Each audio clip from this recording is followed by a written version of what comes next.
don't understand why you're 40 years old playing the game still. So. Well, I mean, what game do you think you're going to be playing when you're 40? When do you think you're going to stop playing games? What's the age? What's the cutoff age?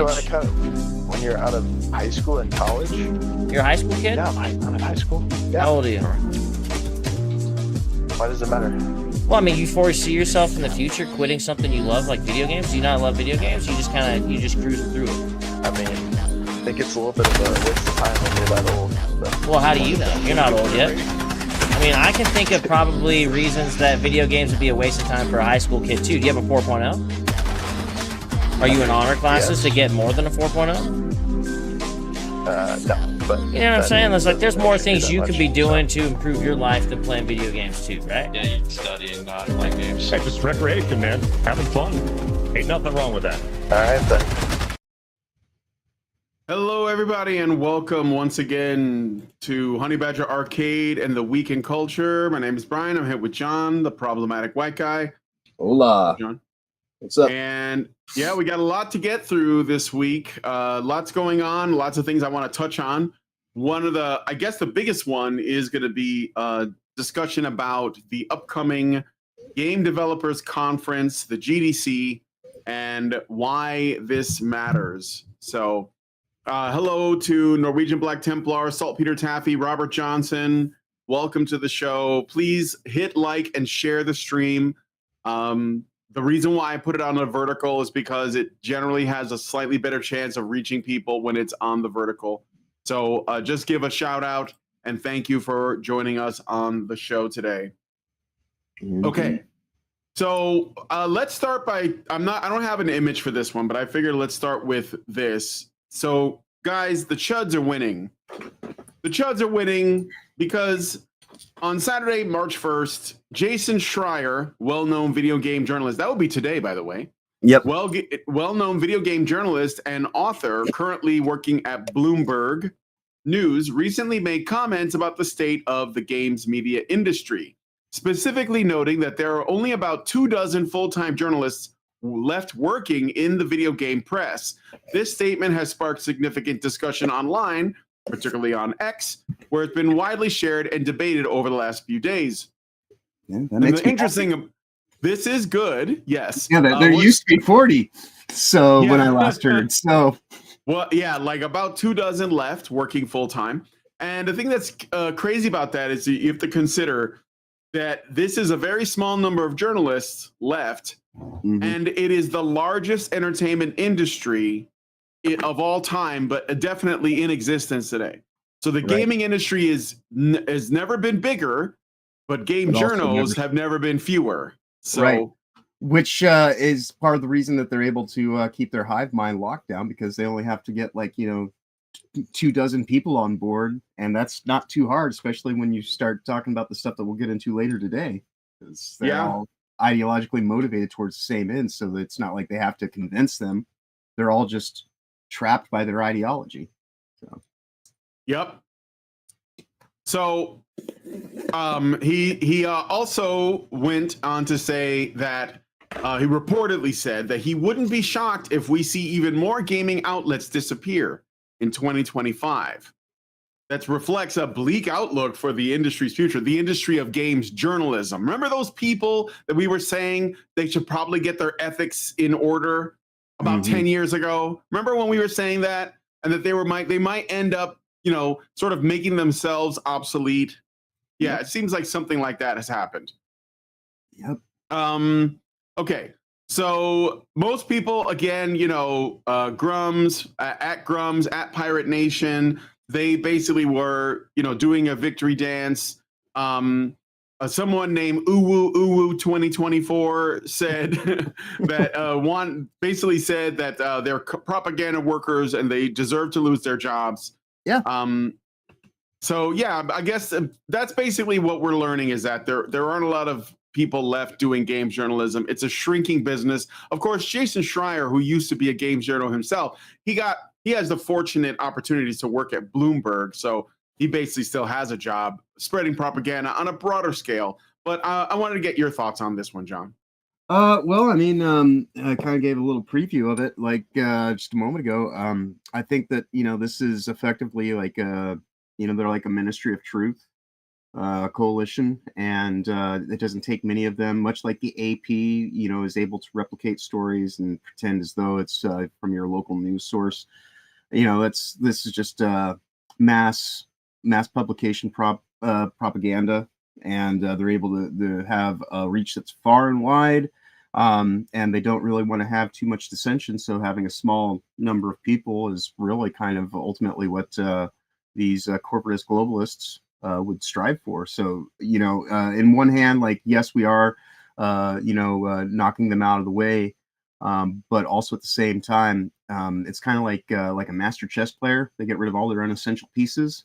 And so them getting rid of all the people that have dissenting viewpoints and this and that means that they can keep everybody kind of, in lockstep and more focused on, like, being able to reiterate the same talking points and act as though, like, they're the authoritative body on it all. But as long as we actually, go into these conversations pointing out full well that it's like, well, there's only like a handful of you people that are even doing this, so you're clearly captured ideologically, and you don't really have much in the way of a capacity to have a conversation with anybody, and you just want to sit here and spread your propaganda.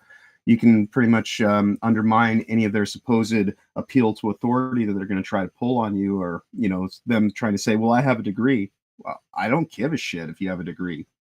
Are you honest? Do you actually report on things, like, without having like a preconceived bias that you're trying to prove, or like willing to actually like look at things for what they are? And considering the way that their numbers are at this point in time, it's pretty obvious that they don't, and they would run away from anybody that actually has a countering viewpoint, which is why we all have to do what we're doing, basically, as citizen reporters, and actually just commenting and researching ourselves and doing the thing that they would otherwise want us to just fall in line with, Yeah.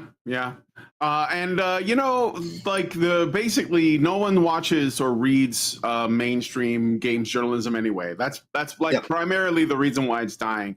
They're not, the media in general is not popular. Games media is particularly unpopular, and most people are getting their news from content creators that are working independently, like that are just like on YouTube or on X or whatever, or they talk directly to the developers, like the Jamcast crew over there at It's Base, for example. So we literally don't need you guys at games journalism.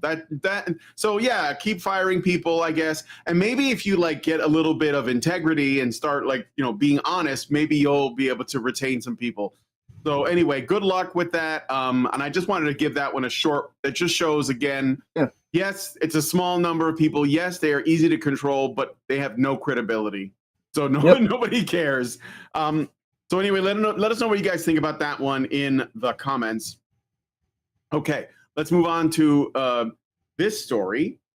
So reportedly, this is a rumor. I have to basically make these claims because it is a rumor, but there is a rumor that Disney has been trying to sell Star Wars or even Lucasfilm as a brand for the past 7 months with nobody wanting to buy it. Well, it's ruined. This remains, yeah, I know, right? It's like you're selling a lemon. It used to be a classic. Right. But right. Yeah, so. Oh, the VIN numbers are still good. Yeah, no, it's all right, man. Like, it's not even going to be the same. I couldn't even salvage this thing. It's not even good for parts at this point. So this rumor originated from Film Threat's Chris Gore and Alan Ing, reported on February 28, 2025, on their YouTube channel, website, and post found on X, where it's been widely discussed but not confirmed by Disney or major industry sources.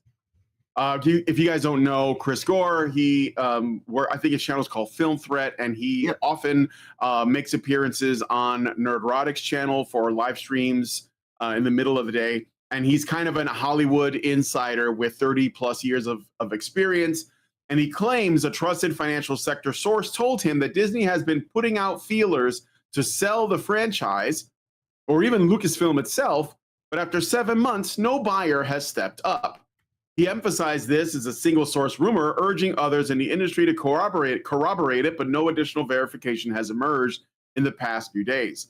But let's be real though. It doesn't sound unfeasible that Disney could not turn a profit on Star Wars, despite like, well, I don't know if trying was something that they did, but because they basically just had one disaster after another for the most part. Even the stuff that's good, people look back on it with less fondness and excitement than they originally had. Like, you know, a lot of people talk about The Force Awakens being solid. I never liked any of those movies. I thought The Force Awakens was trash. But there were people like, no, there was something there. I was like, no, there wasn't. J.J. Abrams had no intention of building on that story, and that's why the rest of the trilogy sucked. And then there's like season 1 of The Mandalorian, and some people said Andor was good. I have by that time I was so checked out. It didn't matter to me at all. Yeah. So I know. I was just sitting here trying to sit. I'm like, what was good? You did like, and I suppose for some people they're able to convince themselves like it wasn't bad. Well, just because it wasn't bad doesn't mean that it wasn't good. It was like, meh. The pinnacle of mediocrity is kind of what I see this stuff to be. This I was jokingly making analogies earlier this week about like houses getting burnt down. So I'll use it again for this one. And this is kind of like, you have like this beautiful palatial estate, and then this terrible inferno happened and just destroyed the whole thing. And so now somebody's just trying to sell off their ashes, and it's like, well, you can't even live here. What am I getting? What am I going to do with this land? It's like, am I just going to like turn it into like a memorial or something like that? Like you took this historic landmark of a thing and completely set fire to it, and now you want someone else to come and pay you for committing an extreme act of criminality to something that you were supposed to actually be a steward for. All anybody can even do at this point in time is just buy it and put it in mothballs for the next 10, 20, 30 years. And then make some kind of storyline that was like, all that never happened. But you can't even build upon anything now because it's like, well, Carrie Fisher's dead. Han Solo is, Harrison Ford is stoned out of his gourd all the time. And, Harrison Ford he's checked out of acting, period. Dude, he was in like the, Captain America New World Order. You knew that was it. He was like, I don't care. Give me the paycheck. Yeah. And Mark Hamill. I mean, the less said about Mark Hamill. Oh my God. I mean, he's such a clown show. Can't even keep his pants on. Yeah, I know that. Yeah, he can't even keep up his pants. Exactly. Use the Force, Luke. Use the belt, Luke. Right. And so, I mean, it's just like, what can you even do at this point in time other than just say, oh, that's a shame. But I mean, you certainly don't go and give these people back money. This is the difference between paradigms of business that are either driven by capitalism and actual having customers, like a customer driven paradigm versus a consumer driven paradigm. Because in a customer driven paradigm, you actually have to have a one-to-one reciprocity and a real relationship with the people that you're trying to sell your wares to. You have to listen to them. You have to care. But when these consumerism driven paradigms, they're not concerned about you or me. They're just concerned about revenue cycling. And as long as they can do whatever it takes to make the revenue cycling work, and they can get more investment money, and now that USAID is out of the works, and if we can do more to actually get rid of all these corporate welfare queens in the next few years, then they've got nothing, and they will actually have to start doing legitimate, honest business again. And I know they're going to do everything they can to prevent that from being the case, because the way that these consumerist driven models work is they like to force out small scale competition by either gobbling it up or creating levels of inflation that are so high that nobody can have the way to buy into being competition to them. So there's a barrier of entry. So this is fantastic news for the rest of us. It's terrible news, I guess, for if it's true. If it's true. Yeah, but if it's true. But I mean, and it's not even necessarily terrible news for Star Wars. It's the best thing that could happen to it at this point in time is that they just leave it alone. Same thing with Indiana Jones. If you just at some point you just got to take the horse out back and shoot it. It's suffering, and to pull the plug, guys. It's on life support. It's not going to come out of the coma.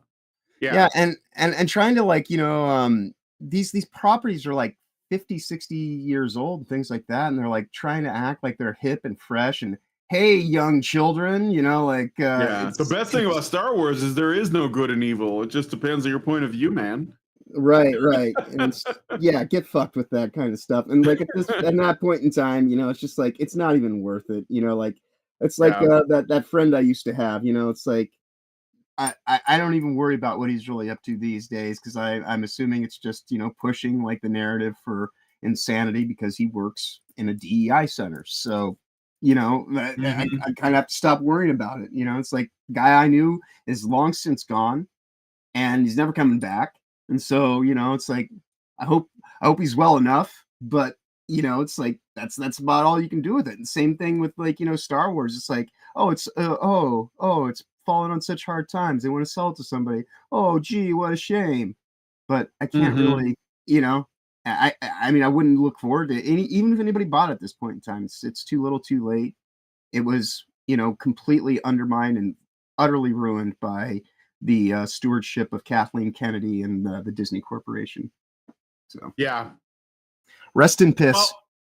Yeah, rest in piss. Okay, so here's why I guess we can't really say it's officially happened. The license is entangled in a bunch of things because there's like theme parks and there's books and all kinds of other things that it's tied up in. What there were people who were saying, oh, you know, what if George Lucas buys it back? Or what if Elon Musk buys it? Let's just stop. George Lucas got rid of it, and I think it makes sense. He was like, I'm done with this. But there are people who insist on more, and now you got more from Disney, and this is it. Like, there's no, you can't put the toothpaste back in the tube. It's done. Yeah. That being said, go ahead. Well, I mean, like I was married to a woman who was like, you know, like very low fidelity. She couldn't stop cheating. You know, it was just like her thing, right? And I tell this to people all the time about like you can't get back together with a cheater, no matter how much they try to like, you know, try to convince you that things are going to change. Worst, like best case scenario, they won't while they're doing the seduction, but as soon as they get comfortable again, they can go back to screwing you over and like doing all the stuff and just, you know, that's what this is, you know, like you cannot, and corporations, like this is the reason why we constantly go on as we do about like, you know, supporting small independent companies, because corporations, they're driven by corporatism and they're driven by these consumerist paradigms and like, you know, these revenue cycling initiatives.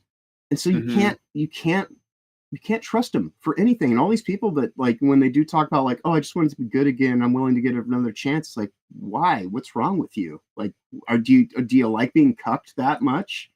You know, like, are you into humiliation? Because that's all that's going to happen. Yeah, they're just culture junkies. They need more of the brand. They're just addicted to the brand, and they hate the idea because they don't have a lot else going on. They hate the idea that their brand has been killed by the people that they supported, and they can't, you know, like allow themselves to accept that. So, and I'm like, well, you killed I still have my old thing. I can go back and enjoy my old thing whenever I want. What you've done, it's like you're wearing a skin suit. It's the skin suit. It's not you. Ghostbusters, it's done. I'm done with that, right? Star Wars, done. Star Trek, done. Indiana Jones, done. The list goes on. Lord of the Rings. Like, what? Doctor Who, like, whatever it is, it was popular, and then these activists swept in, and they destroyed it because they had to make it about them, because ultimately that's what it is. They made it about themselves, and people were like, I don't recognize this thing. Yeah, that's because you don't know the person who changed it personally. And now it's gone, and it's okay. You have to be like, okay, that's it. It's over. I'm just gonna go enjoy this over here. Or maybe somebody else is like, because this is also, this kind of thing is also a strong evidence of a lack of talent, because people who have talent will make something good that it could create its whole thing, like a whole new thing. Like, for example, you know, I always say to people, you know, before RoboCop existed, there was no RoboCop. So somebody one day said, what if this? And then they made RoboCop. So that means that all you need is for somebody to come along and say, and not that RoboCop's a completely unique idea, but it stood out against other, you know, ideas of the time, even going well before that. You know, someone who's part man, part machine, right? Whatever. But they did it in such a way that no one, like, it became an icon of our culture in the same way that things like Star Wars, The Terminator, and I could just go on and on. Right. And these people who are essentially just tourists, they are like, oh, I like that thing. And then they take it and they don't do anything good with it because they actually can't create anything because they're not talented. And they can't make anything new either. So like, well, you know, like, so it's going to be like basically two things. Okay. One is you just hold on to the stuff that you've had. It's always going to be there. I highly recommend you get physical media if possible. That's what I have. I have a massive Blu-ray and DVD collection. I even have some old VHS tapes too. Because like then you can go back and be like, oh yeah, let's watch, you know, this thing over here. Because the digital stuff is, you know, it's not really yours, and they can change it. Because I know that they will. They did that already. Oh yeah, I think that's the whole idea of having things in the cloud. Is it's on a central server database, and they just change the one file, and everybody has to eat it. You know? Yeah, like there was a movie called Splash with Tom Hanks and Daryl Hannah about a mermaid, and there's a scene in the original film where she's, you know, flashing her ass, like she's like running, and they changed it to make her hair so long. They added digital hair to cover her ass. Right. It was just one moment in the movie, like, and that's like that changes it completely. And so, like, yeah, I would say. And there's another thing I watched. I watched like another film on. Because I was just too lazy to go get my DVD player. I watched some other movie. I think it was Starship Troopers, maybe. And it was on like a you know, Amazon Prime or something. And it was like it was butchered. Like there was all kinds of shit missing. I'm like, what? Wait, where's the, you know? And so like, yeah, like if you can get it on physical media, just get it on physical media. Made for NPCs, by NPCs, and sadly, when you bring up you know, Starship Troopers, they are talking about making an update. Yeah, they're talking about remaking it. Yeah, modern audiences. Because the wrong audience is enjoying it the wrong way, you know. And it's we gotta like really drive it home. That, you know, they didn't. Paul Verhoeven fell short because he was a little bit ignorant. His media literacy wasn't high enough to get what Heinlein was trying to say. So we're gonna completely go overboard with it. Now, I mean, like, you will. I would appreciate an honest version of it. That would be cool, but I don't think Hollywood's got it in them. Yeah, you will simp for bugs. You must love the bugs. Love them so much you're willing to drink their bug milk and eat their bug meat. And we're gonna we're gonna get the backstory for the brain bug, and it's gonna be a female bug that was done wrong by a man. Right. And that's why they're attacking us. Yeah, and it's our fault. Right. That's what they always do. Evil drones. Yeah. Yeah. They were hard done wrong by a human. Right.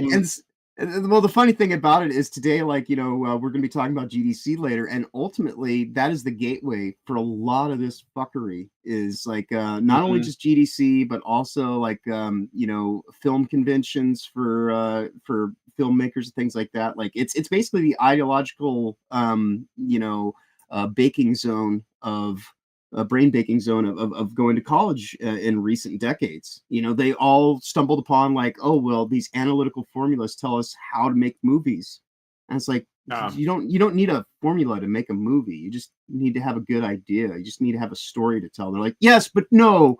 If we go and we use this scene, it evokes this kind of emotion. And if we use this piece of music right here, it will make people feel a certain way. And it's just like, yeah, but now everything's exactly the same. You kind of lost the whole point of what it's even supposed to be. You know? Oh yeah, yes, but you know, and they just make everything like on a you know, on a freaking on a widget system basically, and everything just comes out, you know, like on a conveyor belt, and it just gets stamped with like a little bit of like you know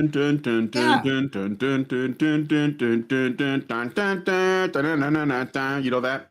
That's like the okay. Anyway, it's called Powerhouse if you ever want to know what the song is called. Often used in Looney Tunes cartoons. But anyway, yeah, I mean, just, you know, let us know what you guys think. I think I believe that they are trying to sell it.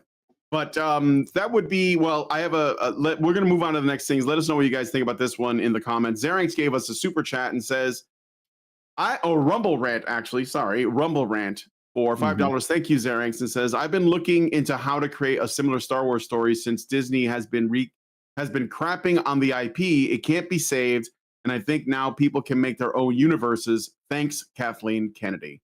Yes, I agree. And I mean, it's not that hard because it is based on the monomyth, and you can like read up about it and maybe just put your own little twist on it. And I think it could work. But a lot of people don't get that because it's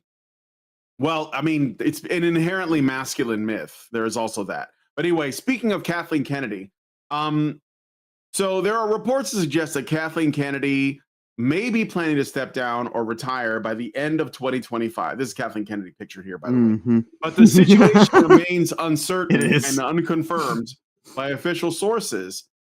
So it's unconfirmed, all right? Initial reports, Matt Belloni of Puck News broke the story, claiming that Kathleen Kennedy, 72 years old, has informed Disney and associates she intends to retire as Lucasfilm president by the end of 2025, when her current contract reportedly expires. This was quickly picked up by major outlets like Variety, The Hollywood Reporter, Screen Rant, IGN, The Independent on Friday the 25th, citing multiple anonymous sources confirming her plans. The reports note that she had considered leaving in 2024, but stayed for one more year, possibly to avoid exiting amid controversies like the Acolyte's cancellation in 2024. Wait, the Acolyte wasn't a smash hit? Now, there are people who dismiss this as pure speculation, stating no final decision has been made. Similarly, Screen Rant and World of Real suggest that Kennedy's response in a recent Deadline interview with Mike Fleming Jr. are vague. She hinted at stepping down within 8 to 12 months, but did not confirm, saying, "We really don't know at this stage." Disney and Kennedy publicists have declined to comment, leaving it murky. So we don't know this for sure. If true, her departure would mark a low point for Star Wars, per Variety. This is according to Variety, not obviously my opinion. Not reality. Not reality. It's a Variety on the truth. With no films since 2019 and mixed results for their TV shows. The Mandalorian and Grogu, which is a movie coming out in 2026, and Simon Kinberg trilogy are in the works. So there's another trilogy in the works. But her exit raises questions about succession. Sure. Dave Filoni's often speculated through his recent missteps, The Mandalorian Season 3, to make that very dicey. Star Wars celebration in Tokyo in April of this year is seen as a potential announcement spot, but nothing has been confirmed yet. So we don't know this for sure. But I think, okay, let me just give you my thoughts from just a purely business perspective, okay? It's probably going to happen because Kathleen Kennedy has been somewhat disastrous for the brand of Star Wars. If it's true they're trying to sell it and nobody's buying, there may be people who are saying, well, I would buy it, but here are my conditions. You have to get rid of Kennedy. Yeah, you got to get rid of Kathleen Kennedy. That is one thing that is possible. Another thing I suspect is you guys have to understand that our critiques of these like woke projects that go foul and like cease to do any sales and lose them lots of money, that really upsets these people. We are having an impact. Remember, whenever they release something and people don't receive it well, take like Kenobi, for example, then they basically immediately run to the press and cry racist, sexist, misogynist, okay? So Kathleen Kennedy announcing a retirement right now, the reason why, even if it's true, which I have a feeling it could be, I mean, she has no reason to keep doing this to herself. They won't announce it because they don't want to give us the W. Yep. And they know that we're going to like revel in that if she's gone. And especially, and that's why I'm showing this South Park thing, especially after what South Park did to her. So we can't, it's unconfirmed. They're not going to admit it, but just keep your eyes on your watches because I have a feeling that it is going to happen. That's all I wanted to say about that. So what do you think? Yeah, I mean, it's pretty much the same lines of consideration because, I mean, Kathleen has proven time and time again, the only thing that she was good for was getting coffee and she has no talent, skill, or ability in these areas. She was just kind of, the only job she did well was a hand job, more than likely. Did she? And I don't know. I mean, She did some bony fingers, man. It looks right? like it True hurts. enough. True enough. So hey, some people are into that, I guess. Everybody's got like their own proclivities. But yeah, no, she just doesn't strike me as somebody who really knows what she's doing. Since I've been hearing this, all I keep hearing in my head is the force is femme fail. Because it's like these people that are led by their elitism. They think that they're like so good, and that they cannot take any criticism from anybody. It's like kind of like Alyssa Mercanti, getting started in YouTube here recently, and she like doesn't try to fix her audio. She doesn't do any of this stuff. She just assumes that, oh, well, I'm the voice of authority. People are going to like what I'm doing because I know what I'm doing, right? It's like, but do you? So much to the point that I actually got to berate her in a live stream, and tell her to fix her fucking audio, because it's like, you can't even, make fun of her work because you couldn't even hear it, And so it's like on a technical level, you don't even know how to compete in this space. And that's Kathleen Kennedy. She pretty much showed up, had a vagina, and said, well, girl power, so that means that, this has to happen because we're in the time where, women need to be given privileges, and we're, and all this kind of protected classism, and, trying to go and push this transhumanist agenda and all this kind of stuff that undermines the very fabric of reality. They find the people that are willing to do it because they're getting paid, and they're basically just there because, they don't want anybody who actually has a backbone or any talent, skill, and ability that might actually want to say something. But they'll go and they'll find people that are all too willing to just be kept in in comfort. And which is why I honestly believe that you see a lot of these tokenized representatives in these spaces, usually being ethically beige women of color, or or even white women, woke white women as well, because they all just kind of adhere to the same kind of hive mind mentality, much like when we were talking a minute ago about the game industry and their reporters. They're all ideologically captured, so they don't even have to conspire on anything. They all went to the same kind of schools of thought, and they all believe the same sorts of things. They all drink the same punch, so to speak. And so they just assume that their moral imperative, it's better to be morally right than it is to be factually accurate, and even within works of fiction. And so they decided that the world should be reflective of the modern society. And it's like, well, the modern society that you're trying to reflect doesn't even exist. You're trying to superimpose it into reality using fiction as a way to kind of put it in people's mind's eye to make them, go along with it through hypnosis. And it didn't work, and it's not going to work, because, you can only hypnotically suggest people that are willing to begin with. And a lot of us are unwilling, because a lot of us still actually have the capacity to think for ourselves. We have the tools of discernment, and we have, the actual, integrity to stand up for something, and which is the whole reason why we gave a shit about a lot of these properties in the first place, but these people that will just kind of take the paycheck and, allow all this insanity to fly. We've learned more about the nature of the dark side through Disney's ownership of Star Wars and Lucasfilm as a property than we did from any of the movies or television series or anything like that they ever put out. Yeah. And so that's the takeaway here, is it's like, well, you don't be that. Same thing with Lex Luthor. Jeff Bezos owning Rangs of Prime. That's what you want to avoid being. Tolkien himself. This is the antithesis of what the Fellowship is supposed to be. And so all these people at the top, let them rot.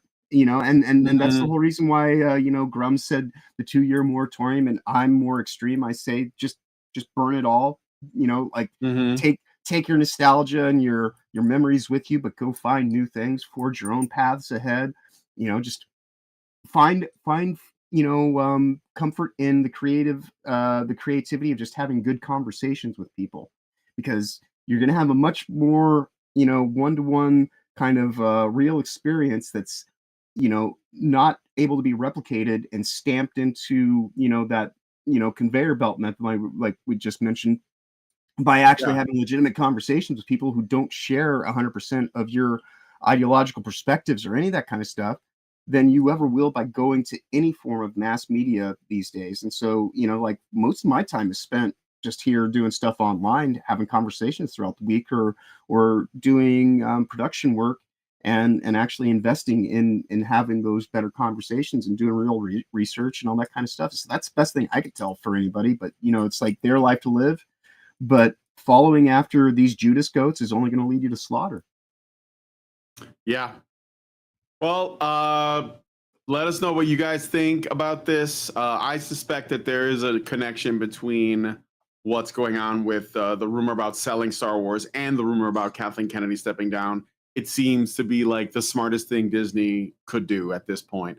All right, so I got another Rumble rant from Zeranx. Thank you, Zeranx. And he says, alternatively, though he and his knowledge of Star Wars is unknown to normies, one can buy Star Wars with the explicit stipulation that Sam Witwer has the power to okay or reject anything and everything.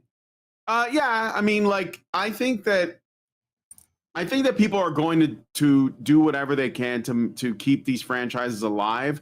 And, I say, okay, more power to you. Hope you can fix it.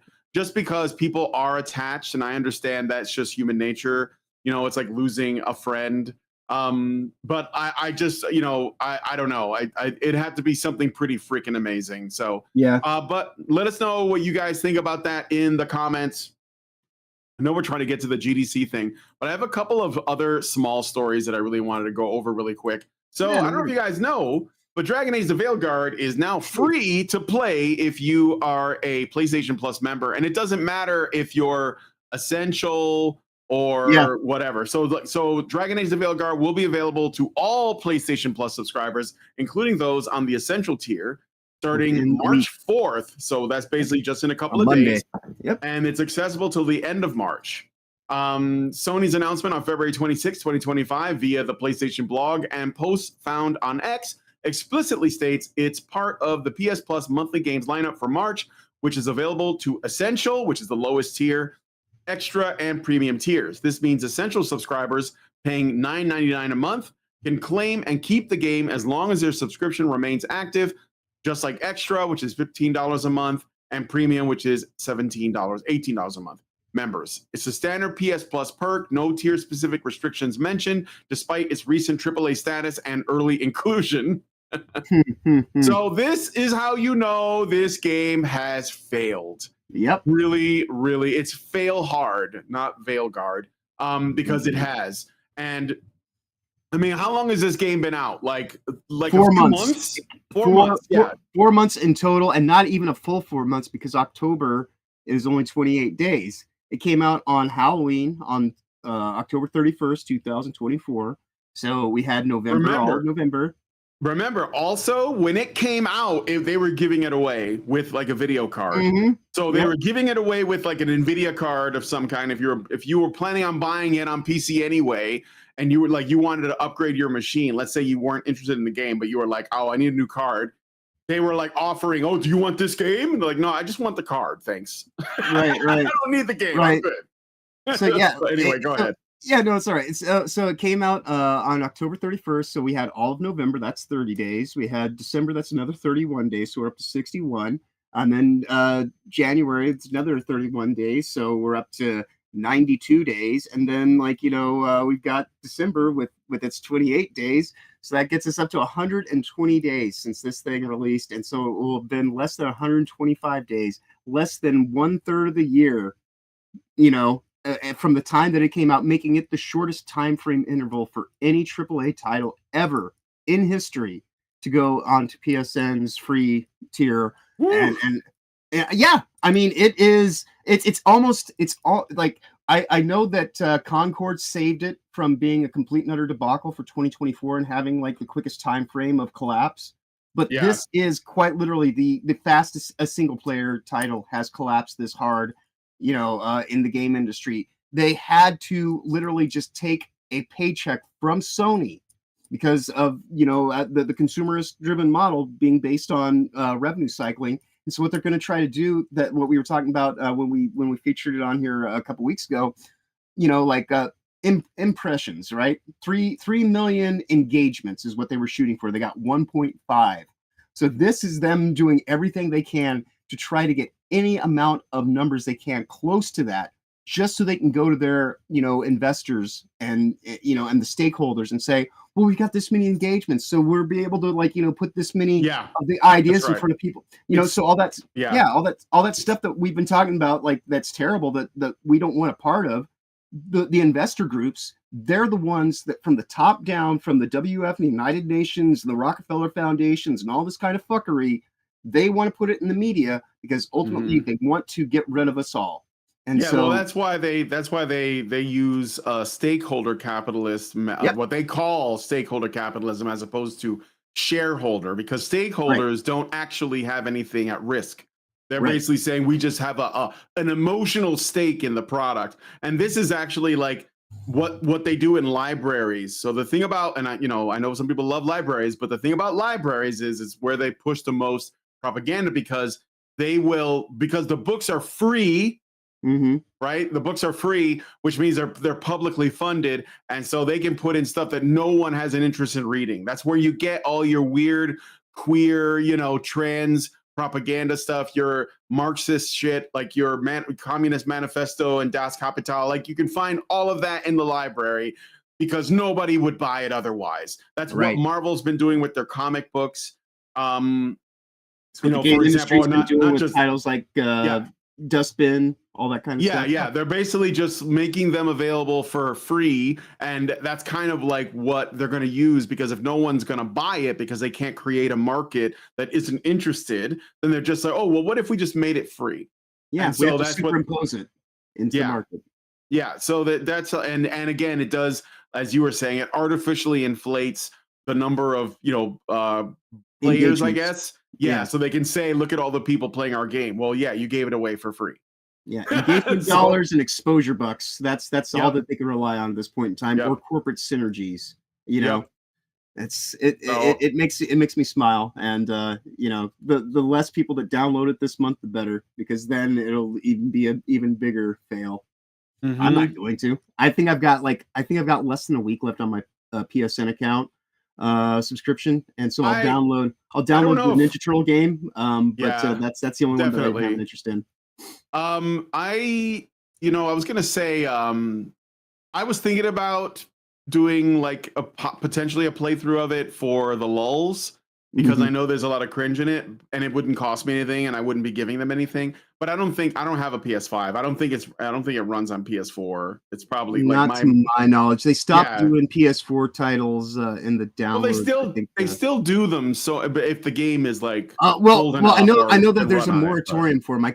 I'm not sure right now if they've already put it into all PS4 stuff, or if it's within the next few months. But there's an article about it recently that they're getting rid of the PS4 free game stuff. So All right, well, let us know what you guys think about that one in the comments. Are you planning on downloading it for free if you're a PlayStation Plus member of any stripe? And how sad is that? Also, in before Avowed becomes available in April. So I bet it's only like, and somebody in the chat said that they did that to Starfield as well. So yeah, just wait and see. Maybe it'll happen to Avowed. Okay. So let's take a look at one more little piece of news. Speaking of comics and stuff, you guys know Gail Simone. You might know Gail Simone. She was the one that was like, if you don't like politics in your comics, or the people who say that, what kind of comics are you reading? She's like a super hardcore, red-haired feminist, problem glasses and everything. And she keeps getting work for some reason. So she was working on the Wonder Woman video game, and this is her tweet about it, where she says, okay, regarding the Wonder Woman video game, others have already revealed elsewhere that I was a consultant on this game, so that cheetah is out of the bag. Yes, Consultants should be the ultimate red flag, by the way. Mhm. If you hear that word, run the other way. Like 100% run the other way. Right. But, yeah, go ahead. Yeah, the thing that interests me in this is like why this fat dumpy frumpy cunt would ever be hired for a consultant for Wonder Woman, because as much as they talk about like like identities and only being able to speak to identities, what does she know about being like a strong athletic woman like that actually has power? Like, She's a woman. That's it. That's right, it. right. But that's like that's the barest bit of quote unquote representation, and they're all like about like, well, you have to be this if you're going to talk about this, you have to be that if you're going to talk about that. Gail Simone is like a bump on a log that like is anything but actually active, Yeah, but she's their bump on a log. True enough. They like her because she has the right opinions. Exactly. But that's the whole thing on why like I can't feel in any way, shape, or form bad about this collapsing, other than the Nemesis system going down along with it. Oh, I know. So yeah, Monolith is the game company that she was that was working on this Wonder Woman thing, I think. So, and unfortunately, because Warner Brothers they are like seriously like amputating some of their studios so they can stay alive. They are hemorrhaging money. All of their properties are losing money, which there's no point in listing off. But like they're banking on like James Gunn to rescue the DC universe. I'm sorry, I don't know, man. And like they killed. I think the only thing that's still doing well under them is the Harry Potter, like Hogwarts Legacy. Right. And to the chagrin, and that's for a whole bunch of these people. Yeah, that's for the turfs. Those awful supporters of J.K. Rowling. The only ones, like they killed all of their franchises. Multiverses is gone. Suicide Squad just killed the Justice League. And now a Wonder Woman game that won't see the light of day that Gail Simone consulted on. Guys, when are you going to learn? When are you going to learn? And the less said about the Matrix, the better. I mean, yeah, it's just been. Oh yeah, they were doing something with the Matrix. What it was like? Are you talking about which one? Which Matrix game? Was there like a new one that? Well, I mean, like they put out that tech demo right around the time. Yes, that's right, the Unreal 5 tech demo. Yes, that's right. Yeah. And then the movie came out for Matrix Resurrections, and it completely ruined that series. And once, like, say what you will about like Reloaded and Revolutions. Like they were. I like Reloaded. Okay, I did not like Revolutions. Yeah. I did not like the third one. And I could at least kind of deal with them, like if, like it's kind of hard acting like Revolutions is its own movie. It's just the back half of Reloaded. But it's just one long movie split in half. Yeah. So like because I would at least try to like look at it that way. I used to be a huge Matrix fan, and then like now I don't even want to watch the old stuff anymore because of what they did with Resurrections, because it's just like it's completely ruined. And that's like what Warner Brothers does with their properties, like Mortal Kombat, or as I like to call it, Mortal Kimbat, because of the sweet baby. Oh my god, Mortal Kombat. Yeah, that hurts. So I mean, I personally, I love fighting games, but I never really liked Mortal Kombat. I didn't think it was a very good fighting game. I think it was kind of like more, let's say, what's the word I'm looking for? Spectacle than anything else. Like, the fatalities. But after the fatalities, after you've seen them all, you're like, okay, like I don't know. But I know that there's a dedicated fan base, and I weep for y'all that you lost because I heard Mortal Kombat 1. It's just awful. Like, the way it's monetized. I think it's a live service game. I believe they added the T-1000 as a playable character, because that's the thing about Warner Brothers. What I noticed that they do is they really like they invest a lot in the brands that they own in ways to like make them cross over with each other, because that's what Multiverses was, right? But they made such weird choices into what to include that it just didn't work out for people. Like the Multiverse's biggest problem was the roster, and I think that with that leaning on that, like, ooh, don't you want to play Rambo? Ooh, don't you want to play Conan? It's like, what about, because like what Monolith did well which I didn't own the game, but I did get to play it. It's one of the first games I played when I met Lindsay. Was what is those game? It's like Lord of the Rings, but you're like this ranger and you go around and that would be Shadow of Mordor. Shadow of Mordor. That's where the Nemesis system was implemented. Yeah. Was that the only game that had the Nemesis system? There was the 2 titles, and then they started working on this. Is my understanding. And so those are but it was a patented thing, and they owned the copyright on it, basically on the idea till 2034, 2036. So like a whole nother decade before anybody can even do anything. So they didn't. So that they can't even. Well, could because the guys who worked on it or created the system, they could certainly go on and do something else and make a similar system and just call it something different. Possibly. I mean, because like coding, as long as it's your own code, and like like you find ways, because like when they even said that they were making a system that built upon like your past experiences and things like that, it's like, well, that's kind of similar to kind of stuff that they did in Metal Gear Solid all the way back in the day when Phantom Mantis, or sorry, when Mantis could read your Psycho Mantis could read your memory card for other Konami games and stuff like that. So like there's always ways that you could make something similar but be just different enough that you'd be able to argue in court that it's your own intellectual property and your own code and everything like that. Or maybe Warner will just sell it to someone and try to like recoup some loss because that's, as we said, they're hemorrhaging money. So that is one asset they have that is of value, is the system itself, and having it not attached to this piece of shit that would have been still makes it actually valuable. So there is that, Yeah. I don't know, man. Like Gail Simone, she is cancer, guys. Just like get rid of her. You need to get good people and stop hiring consultants. They cost too much money and they basically don't do you any good.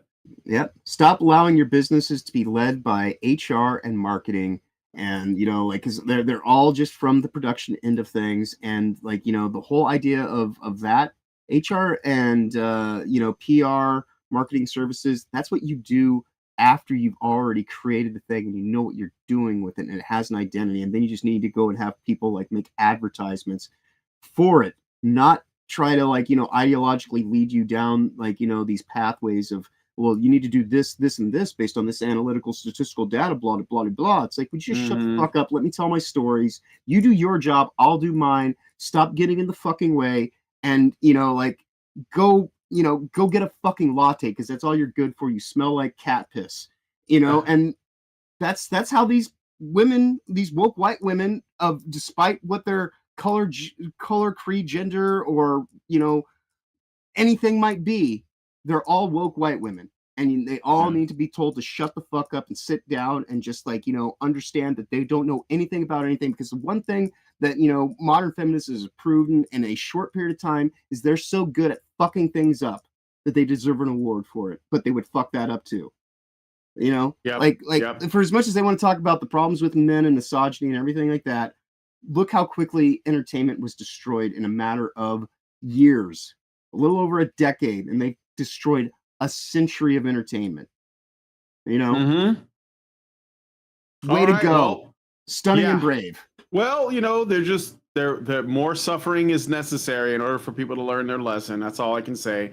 And you're doing this to yourselves, So what is the thing that I have sometimes said? What is evil? Evil is believing that all you have complete understanding of all knowledge without taking into consideration the transcendent.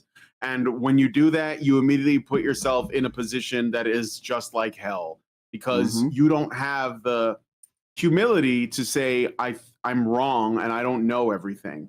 And these people are like big time, they see themselves as big brain geniuses that understand everything and they have it all figured out. And that's why they keep suffering, because they don't have that. So anyway, let us know what you guys think about this in the comments. I'm gonna move on to the next thing. So Rockstar Games is GTA 6 is cooked, guys. And I know that we Yeah. occasionally revisit this, just like it's kind of like, oh, maybe it's cooked. Oh, it looks like it might be cooked. Oh, this is pretty cooked. Yeah, I think it's cooked, guys. I think it's over. I'm doing a deep dive on this later today, actually. Oh, okay. All right. Well, I'll just read this. So yeah, give me the link when you get done, because I'll add it into the stuff I go into. Another consulting firm called Outmaking Games, or OMG, get it, guys? A group of hundreds of LGBTQ plus games professionals working in the UK games industry. You probably know some of us as individuals. In fact, you probably employ some of us. So this is a threat, by the way. But anyway, your games are awesome. We really love them. Millions of people play them, and as a result, they have a huge cultural impact. What you put in your games can have real-world consequences and influences the way players see the world and treat people. We are writing to you regarding the Grand Theft Auto 5 Enhanced and Expanded Edition scheduled for release in 2022. So this is like an older letter they wrote. Yep. We were prompted by this Kotaku article, yay, which recaps specific examples from the original release that are transphobic and connects them to the real-world consequences of transphobia. Given this is an enhanced and expanded edition, change is a selling point. This is a great opportunity to remove transphobic elements from the game and have a positive impact on the new generation of players who will pick up a copy. 2020 was one of the most violent years for trans people since recording began. What? Which was in 2020? Yeah. In 2020, over 350 trans and gender diverse people were murdered. Many were killed inside their own homes, probably by their partners. But anyway, these records were compiled by Trans Respect versus Transphobia Worldwide. As Carolyn Petit writes in Kotaku, unlike for other random NPCs in GTA 5, the game appears to purposefully play into extremely harmful stereotypes of trans and gender diverse people to encourage players to be repulsed by them and even to relish hurting and killing them. We reject any argument of equal opportunity violence against all types of characters in GTA 5. That argument is missing the point. Given the cultural impact GTA 5 has around the world, Rockstar has a social responsibility to your players, many of whom may be LGBTQ+, to your staff and to the world at large to not promote violence against trans and gender diverse people. The 2022 release of Grand Theft Auto 5 Enhanced and Expanded could be a unique opportunity for Rockstar to correct the problem. We would like to hear back about your plans to address this issue of portrayals of trans and gender diverse characters in GTA 5. If you are not sure where to start, please let us know and we can begin a discussion about the changes you can make in game portrayals to help save trans lives. Save trans lives with a video game. We look forward to hearing from you. Best regards, Outmaking Games. And then I have just terrify them is what comes to mind. The Kim Bel-Air, And apparently, according to this, this is a follow-up from the same group of people. Rockstar Games removes transphobic content from GTA 5. Last year, we wrote an open letter to Rockstar Games calling on them to remove transphobic content from Grand Theft Auto's next-gen release. We're thrilled to say it appears they have. Although there has been no official announcement from Rockstar, GTA community has reported on specific instances where the content has been changed or removed. And I know that there was people had screenshots of from the game of where they changed it. So guess what, guys? GTA 6 is over. It's cooked. Yeah, it's been over. And that's what I've been telling people. And it's funny because every time you go and you show them another piece of evidence, they're like, oh, well, that's just you're like cherry picking. It's like, no, there's a mountain of evidence that's building, and you're doing everything you can to avoid every single log that gets thrown on the fire here. Like, this is insane. All these people that, as we were talking about earlier, they just want their thing, right? And they want it, even so much of it means that they have to be compromised and corrupted themselves to enjoy it. It's like that game that we were looking at coming from, I think it's China, that's actually like a free-to-play, Anata.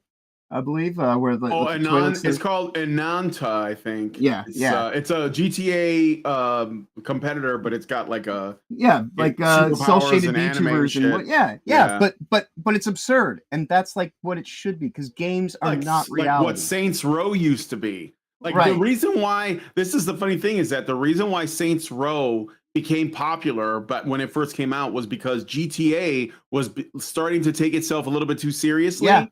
I think that GTA 4 was like, for some people it was a little too like It was a departure. serious and grounded. It was a departure from like San Andreas and Vice City. And so the response to that, the answer to that was Saints Row. And then GTA 5, I guess, was sort of a return to form. Like it was like going away from what GTA 4 was. And then Saints Row got cucked. And then it went south as fuck. And now GTA is on track to do the same. Yeah, I mean, like, what? I can't even remember the name of the studio anymore, but they're completely, utterly shuttered at this point in time. Volition, yeah. Volition is gone. Oh my god, Volition. Yeah, you know, and so like this is what you get. You reap what you sow, and I cannot wait. Like, and I keep telling people, it's like, look, I know Grand Theft Auto is going to sell billions of dollars worth of profit and copies and things like that, but you have to actually be able to. It's going to make money. Yeah, you have to look at this thing objectively, though. This is not going to be the transcendent title that Grand Theft Auto 5 was. That began over a decade ago on the PS3. It was one of like, the capstone games for the PS3 era. Lived through the entirety of the PS4, and now like is going to basically it's on make its PS5, way. right? It's on PS5, and 2028 is when the PS6 is slated most likely to emerge. 2028 at the earliest, 2029 probably at the latest. That is, if they actually want to stick with actual legitimate hardware consoles at that point in time. If they don't just give up the ghost and go the way of Xbox, saying, "Oh well, we're just gonna have like our network, and then we'll have like a handheld hybrid system similar to the Switch or the Steam Deck." And I honestly think that all systems are going to incorporate some level of hybrid console handheld things going forward, because it's the only thing that legitimately makes sense with the way that inflation works and this and that. So, but the other thing that came out about Rockstar this week's another rumor is that they're in talks to include Taylor Swift. Oh no! Yeah, like Swifties. They want to get the Swiftie turning into Fortnite. Yeah, they want to get the Swifties involved, and there is also like Call of Duty where they put like Nicki Minaj in the game. Right, but it's funny you mentioned Fortnite because there is actually talk of them doing some kind of collab with Roblox and Fortnite. Oh, and God, and there was one other one that's also like a big fucking merchandising horror property that I can't remember off the top of my head right now. I'm gonna make a prediction for GTA 6. I think I know what they're gonna do with the Fortnite thing. They're gonna make it to where you can have your character in Grand Theft Auto 6 go play Fortnite on a big screen TV in the game, and you'll actually be playing Fortnite. They're gonna do a game within a game. Right, and it's which is just sad if you think about it. Like, but I can see them doing that. I remember in GTA 4, which is the only GTA I played actually. I never got on board with it and I was like, oh, I'll buy the fourth one, and I thought it was all right. I didn't really have anything to compare it to, but I liked it fine. But yeah, you can literally go in your apartment and just like watch TV, and I'm like, what am I doing? Like, what is this? right. What is life at this point? Yeah, now, that's why we were joking about how in GTA 6 you're gonna have to fill up the tank with gas. Yep. You're gonna have to go take it in for tires rotated. Yeah, get your tires rotated. Like it's gonna be such a simulator that you're gonna be like, what? Why don't I just live my life then? Right.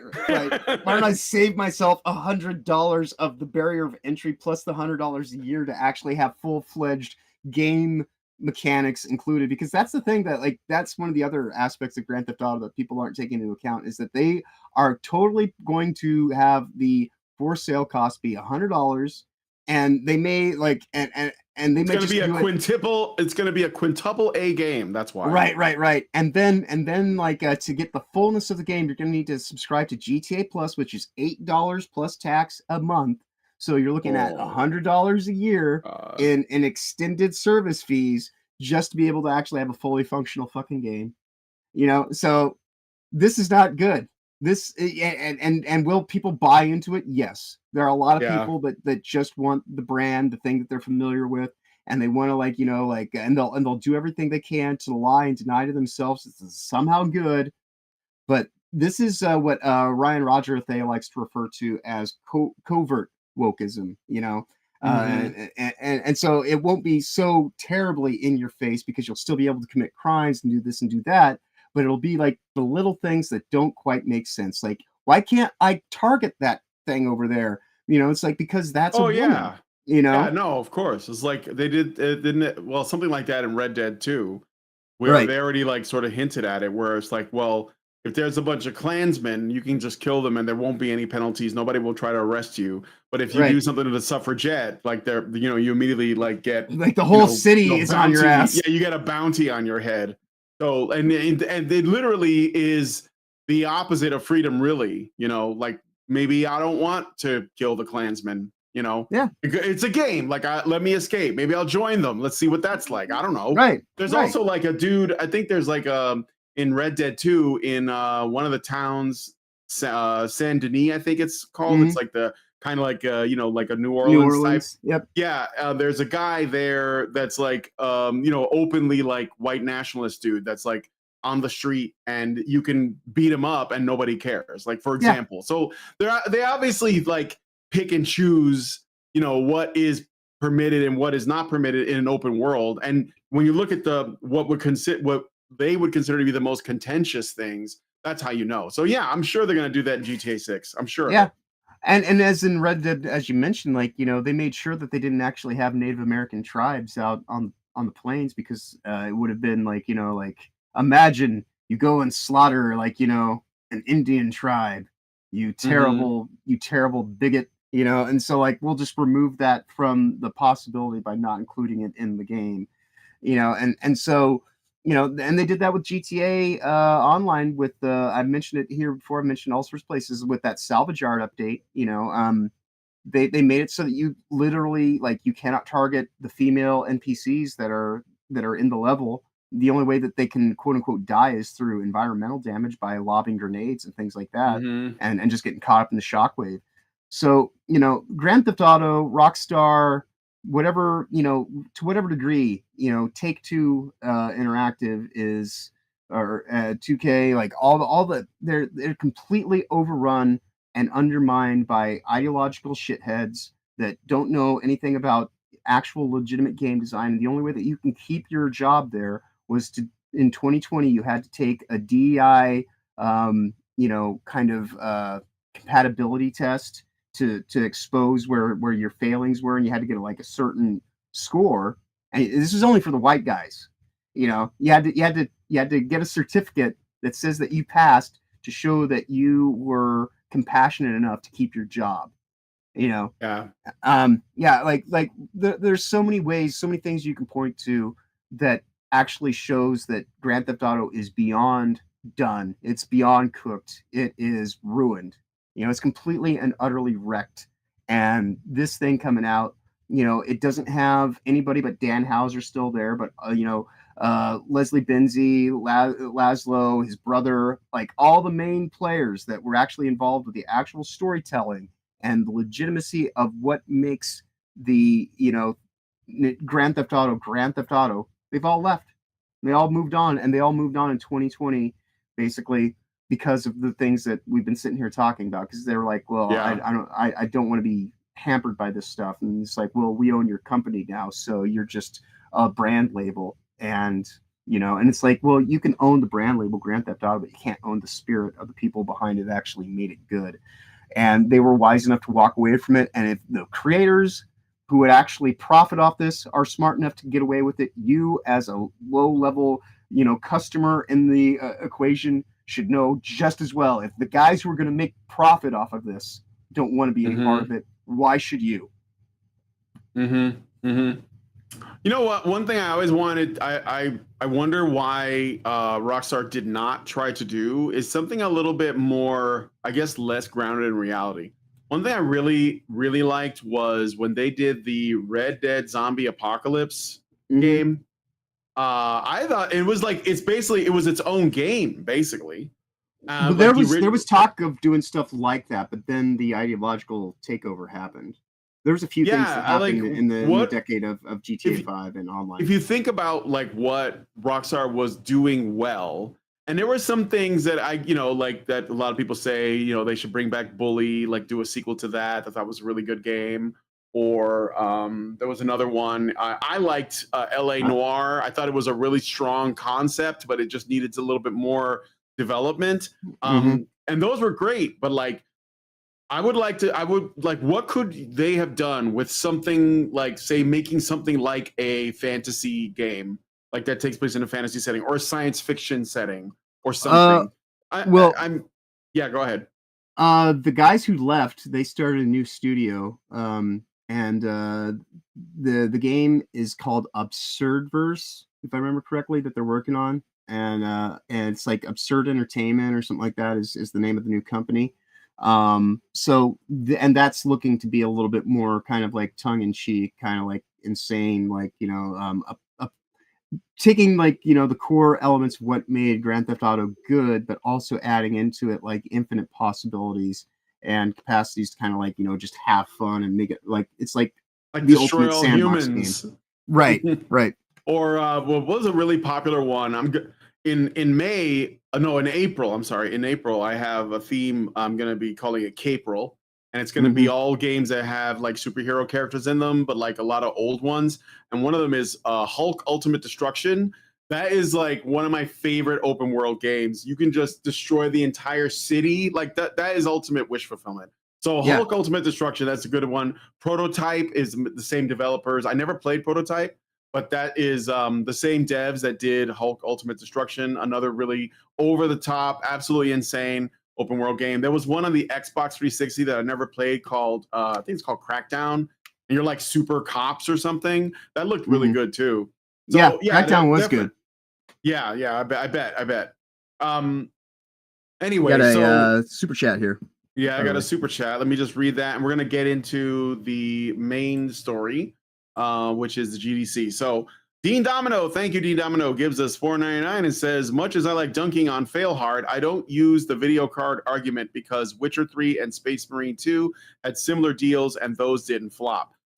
Right. Yeah, but I think it was more of an anticipation. But go on. And we're not saying that every game that has like a video card deal is a failure, but it is a way to kind of buffer if your game is completely going to be a failure, because that's the whole thing. It's insurance sales, right? Yeah. So like if you have a good selling game and you still want to like make it like something that showcases like the visual integrity of it and all that kind of stuff, or just like a way to get like a little bit more reach, that's why you do stuff like that. But in Veilguard's instance, they did that as a way to hedge their bets, because that's the only way that they could get people to show up, was to put it on Xbox or XPass and to put it on Nvidia systems and all that kind of stuff, because they knew they were sitting on a loser, and so that's not. It's not true for every game that has that kind of deal associated with it. But that's why. But it's an insurance piece if you do have something that's a failure, and that's what corporate synergies and things like that is all about: is covering each other's asses, because none of them actually deserve the positions that they're in, because they all lack merit and they all just like sniff each other's asses and enjoy the smell of each other's farts and their ideological, elitist towers of, oh, well, we'll make the peons like, think the way that we want them to. This is like, I wouldn't conflate that just because like good titles had like, had deals to be offered for free for buying a graphics card, that somehow removes the argument that we're making about Veilguard in this instance. That was something that was done by them to ensure that they could at least have their engagement dollars and their exposure bucks and point to the investors and say, well, we have this many engagements. That was a insurance piece, So that's all. That's what we're saying about it, is that was done to ensure that they weren't as big of a flop as it would have been. But does everything that have that kind of deal mean that it's going to be bad? No, obviously not. because otherwise they wouldn't do it. You know, like you have to hide the crap in things that actually are generally successful. And so like that's their idea behind using deals like that, is to promote the idea that this is so successful that we're being like offered money to do this thing, you know? Yep. So Yep. yeah, it's magic, you know. Yeah. And don't I get what you're doing, what you're saying, D Nomino. I do. But Yeah. I think that you can. It certainly it doesn't hurt to, you know, package a game in with a video card if you're not sure how well it's going to do. You're not sure that it's going to be received well. I think Space Marine 2 and The Witcher 3 were probably super hype way before that offer was made. And there was some hype around Dragon Age, like in the beginning, because you had a bunch of people that liked the franchise from before, you know, Inquisition, Origins, whatever. Right. So But, they're banking on nostalgia. Yeah, they were banking on that. But anyway, we got to move on because there's a lot to look at here. So let us know what you guys think about this in the comments. And now we're going to talk about the upcoming GDC 2025. So this is the GDC, which is the Game Developers Conference. This is their website. And right off the bat, I got to tell you that we got the, you know, the purple everywhere. The gay color schemes, the LGBT color scheme for developers by developers. And I just skimmed this a little bit, but I want to show you something. Yeah, so much ideology pouring through every page. Explore GDC, event details, expo overview, passes and prices, DEI and sustainability. Last year, that was the first thing they mentioned, and this year, this is the only place that you actually see DEI and sustainability on the website. Directly. Directly. Yeah. Because they went covert this year.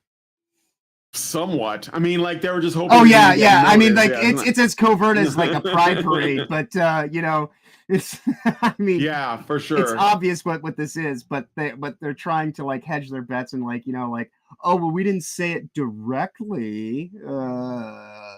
We didn't like, you know, put it on every single session. No, you came up with a new term called TIG, which we'll get into. Yeah. Furious Dan, shout out to you guys and good afternoon. Shout out to you too as well. Hey Dan. Bisexual lighting, D Domino gets it right. A Norwegian game developers coping conference, the GDCC. So let's go to I just want to look at their DEI and sustainability page really quick. So let's take a look. By all means. All right. So that's why I wanted to just look at the website so people can. Yeah, we're just going to go through some of the web pages. I have a few tabs open here. So, DEI and sustainability at GDC, building a better world through games. The Game Developers Conference, GDC, is committed to having a positive social and environmental impact on the game industry and the larger global community. Code of Conduct. For nearly a decade, GDC Code of Conduct has guided the expectations of attendee conduct at our events. Participation in GDC requires that all attendees be considerate and respectful of their peers and will not tolerate demeaning, discriminatory, or harassing behavior and speech. Yeah, when I went there in 2009, we literally played gay chicken at one of the conference tables. God. Yeah, I know. Nowadays, like we would be thrown out and our badges would be burned in front of us. All right. So diversity, equity, and inclusion. GDC is dedicated to creating a space for all game developers. This includes uplifting underrepresented voices in the industry, making our conference more accessible, and providing a platform for the next generation of game makers. Read below to learn more about DEI initiatives. For more information on our partnerships and community programs, visit the Get Involved page, which will be available soon. And if I go to the Code of Conduct, let's take a look at that. Okay. Yeah.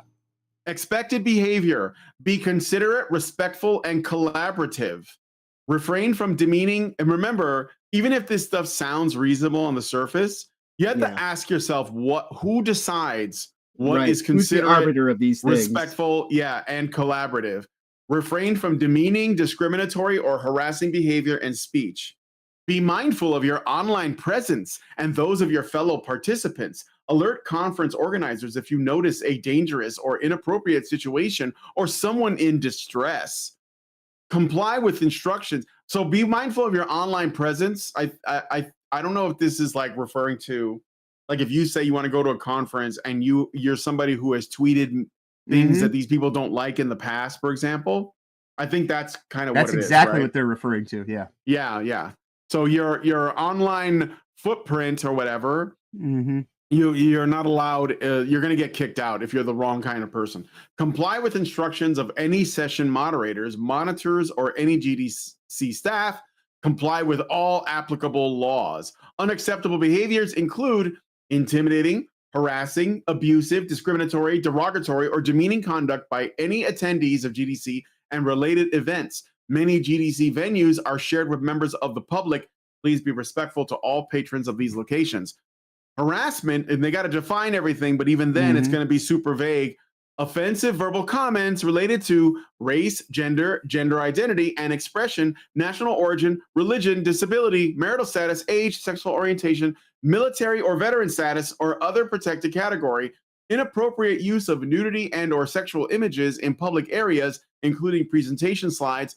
Deliberate intimidation, stalking or following, or just like walking behind somebody in line. Harassing photography or recording, sustained disruption of talks or other events, inappropriate contact, and unwelcome sexual attention. Wearing clothing that is not suitable for a professional work environment that is provocative or otherwise potentially offensive, unless, of course, you're like a sexy cosplayer with an OnlyFans account. But if you're wearing like a MAGA hat or this T-shirt, then no. Right. But if you have like like your septum pierced and like like a trans flag hair color, head to toe tattoos and like a giant fucking cow ring in your nose, so bring it on. That's all day long. All right. Written, verbal, or other abuse, intimidation, threats, annoyance, harassment, stalking, and or spamming against any person which in any way creates a disturbance that is disruptive or dangerous or creates apprehension in a person as determined by GDC and its show management in their sole discretion. Arbitrary bullshit. It's all arbitrary. I mean, I could read the rest of it, but I think you guys got the gist. And of course they're going to kick you out. And this has happened. And this is, I think that these standards have only gotten a lot worse. Like when I used to go to conventions, and I didn't even go to a GDC. I don't even know why, this would be a thing that happens. But sad. This takes place in the heart of San Francisco in the Moscone Center. Yeah, that's San Francisco. So there is that. Yeah. And I know when I was going there. Back in 2009 was the last time that I went to GDC, and and this is part of the reason why games like Grand Theft Auto and things like that, they're paying the DEI tax now because they used to be a boys' club. So much so to the point that like there used to be after hours parties that were quite interesting. I may or may not have ended up at what was ostensibly a duplex out in the middle of the barrio that had that was a LARP for Masquerade the Gathering, where people were openly doing blow, and there was strippers all around. Wow. Can neither confirm nor deny that at all. I believe it. I mean, I don't know what you're talking about. Right. So I wanted to show something else too. So like here are the sessions they have on their sustainability DEI. So they have advocacy. GDC hosts hundreds of talks each year advocating for change in the industry to support diversity, accessibility, and sustainability. This includes the Thriving Players Summit, which empowers the creation and sharing of best practices. These are the sessions to look through. These are the sessions to look through because this is where you're going to find that term TIG time and time. Oh, and don't forget career development alongside a week of career-focused content, Friday's Game Career Seminar, and Student Day aim to help developers launch or advance their careers in games. To make these events accessible for professionals at any stage of their career, we offer a more affordable Friday-only Expo Pass and climate resilience. Yes, this is the thing that I did my that big-ass report on last year. Every Tuesday, without fail, they run an all-day-long session. It is basically, and this is why I've been calling GDC a CIA cutout PSYOP, because it all goes back to this thing right here, this climate resilience, and all the other stuff just orbits around it. And you'll notice, like, under the advocacy, they have got the word thriving. Remember how, like, we heard joy nonstop during the last year? Thriving is the word that they're going to use to replace it going forward. Yeah, for sure. Things need to GDC thrive. hosts GDC hosts a variety of talks about climate issues and sustainability in the games industry. This includes the Climate Crisis Workshop, a full-day interactive workshop teaching developers how to integrate climate change and climate resilience messaging into their games. Okay, let me before we keep going, I just want to say this. Imagine that you are a young person, a young man, and you're interested in making video games, and you go to school for it. Okay. Yep. Now, obviously, you're being bombarded with this shit all through your schooling, from the moment you get from kindergarten all the way through college. But then you're like, I need to like break in. You don't know, like maybe you believe everything you're being told. Maybe you're a little bit conflicted on it, whatever. But then you're like, I want to go to the GDC. It's like the best place to network, to get like an idea of how to break into the industry, to like, find somebody to work for, whatever, to like start my own game, maybe find some people I can collaborate with. You go to GDC and then they're telling you this shit. So like, this is how they get ahead of people interested in getting into the business, not because they want to save the world from climate change, not because they want to create like, a communist utopia in their country of choice, or because they're trying to make everyone the girl bosses, or they want racial equity or redistribute wealth or fight, whatever it is. They just want to make good games. But this is what they're hit with. And what it tells them is that I have to be an activist working in the industry or I'm not going to get a job. Right. And they'll convince themselves that this is actually a good thing too. Right. Ideological capture, when we talk about it, this is the stuff that we're referring to, because even when I was in art school, the thing that we did there, it was the first time I'd heard the term narrative design. And I often say a lot of times you can't spell narrative design without DEI. And that was where a lot of this stuff onboarded, it seemed like. And then it became, with each passing year that I was there, it was more about this, it was more about that. And yes, when you would go to GDC, this was the reinforcement method. You have stars in your eyes, you're naive, you want to try to get into the industry, and it's everything that you were just saying. So you either learn to comply and keep your head down and just go along with it, or you're not going to allow yourself to be able to get into the industry, which is what happened to me. In 2020, I had the opportunity to work for Rockstar, made it all the way through the entire process. And then they wouldn't even hire me to be a game tester. Under no uncertain terms will we hire you, Mr. Richards.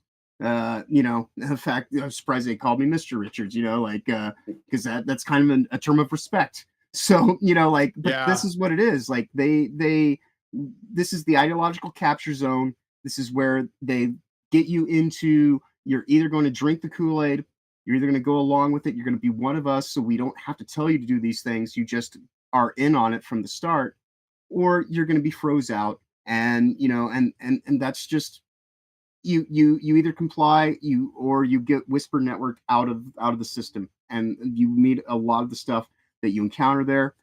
All the stuff about marketing and PR and all this kind of stuff, it was incubated in GDC events and things like that. This is how, because the GDC, Game Developers Conference, is owned by the International Game Developers Association. It's the largest special interest group on the planet. It's run out of the UK. And so where do they get their money? Stakeholders, right? And so all this stuff, and especially this climate resilience thing, they created, I've talked with you about it before, that woman from India who was directly from the WF and the United Nations.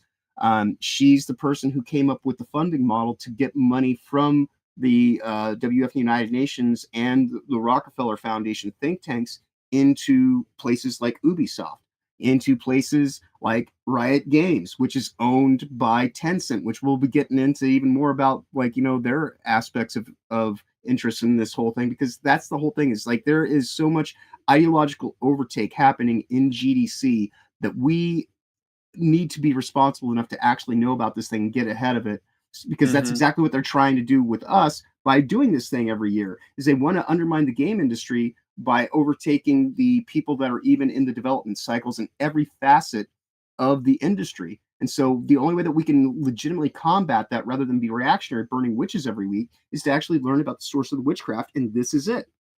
Mm-hmm. Yeah. Yeah, so like if you can make them woke before they even enter the workforce, then we don't have to worry about like that. Basically, the idea is that everyone that's approved by them has basically been anointed by these people are the approved game developers, and they're going to be the ones that get all the marketing benefits. They're going to get pushed to the front because they're sending the right messaging. And yeah, so I wouldn't even call it like, obviously it's not covert and under any circumstances, it's not hidden. It's just that the hope is that this sort of like, this kind, it's ubiquitous. This kind of thinking is so ubiquitous that people won't even know that there's something wrong. It's like convincing a fish that they're swimming in water. So anyway, let's look at we got that out of the way. So let's look at the Thriving in Games conference, which is mentioned here under advocacy. I'm going to put it on screen here. It's called the Fair Play Alliance. Yes, formerly called the Fair Play Alliance. So the Thriving in Games group, formerly Fair Play Alliance, and that probably changed their name because they probably needed a rebrand. It's how they slip away, right? Yep, it's like how genetic research became gain of function. Yeah, they basically shed their skin and then they like move on. So anyway, they are pleased to invite all proposals for the Thriving Players Summit, formerly Fair Play Summit, relating to practical design methods, learnings, and outcomes, or applied research on designing for digital thriving. This year, the focus is on designing for digital thriving to celebrate the release of the design playbook for digital thriving site, currently in soft launch. Thus, we will be looking for submissions that draw on inspiration from the playbook, such as how can we design for inclusive spaces, more resilient communities, pro-social play, greater player well-being, a sense of belonging, and more, including addressing challenges related to designing or advocating for this work. In addition to the submitted talks, given the fantastic reception of last year's workshop, we will be offering new workshops around the design playbook for digital thriving. These workshops will help to translate the theory around designing for thriving into practical applications that participants can take back with them.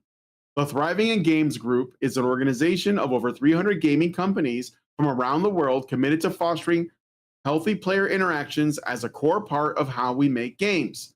With this goal, we seek to curate and empower the creation and sharing of best practices across the industry. Please note that TIGG membership is not required to submit a proposal. So let me read through their topics of interest for proposals to speak. This year, the focus is on designing for digital thriving, design for inclusive spaces, or to promote a sense of belonging amongst our players. That's what belonging is, the first word in bridge, by the way. Bridge, belonging. Designed for more resilient communities that repel or resist bad actors. I think it would be hilarious if they just spelled bridge in this whole thing because they're already up to the BR. But designed to promote pro-social play. Yeah. Challenges related to designing or advocating for this work and other work inspired by the design playbook for digital thriving or related to these topics. Invited speakers may also be invited to have their work published in the playbook. Now, which you should look at the design playbook for digital thriving site. I was gonna open it up and and Thriving in Games group to. Yep. Okay, so hold on a second. I got to close some windows. I wanted to mention something about this real quick. So they say, let me see where it was. I saw it here. Oh yeah. With this goal, we seek to curate. So okay. This jumped out at me. The word curate jumped out at me, and here's why. I have been trying to, I have like a script written and I have to just record the video, but I've been trying to explain how the arts, the visual arts in particular, but arts in general, has been corrupted by basically bad actors that were trying to turn art away from beauty, from aesthetics, okay? And it's been going on for a long, long time. Now, all through history, You have had like art movements. Granted, when those movements were happening, the people didn't know there was a movement happening. It's one of those things that you name it in retrospect. It's kind of like people, you know, who were around during World War I didn't call it World War I because they didn't know there was going to be a World War II, right? So they would just call it the Great War. The Great War. Yep. Yeah. So think about it like that. So the Renaissance, the Expressionists, the Impressionists, the Romantics, whatever.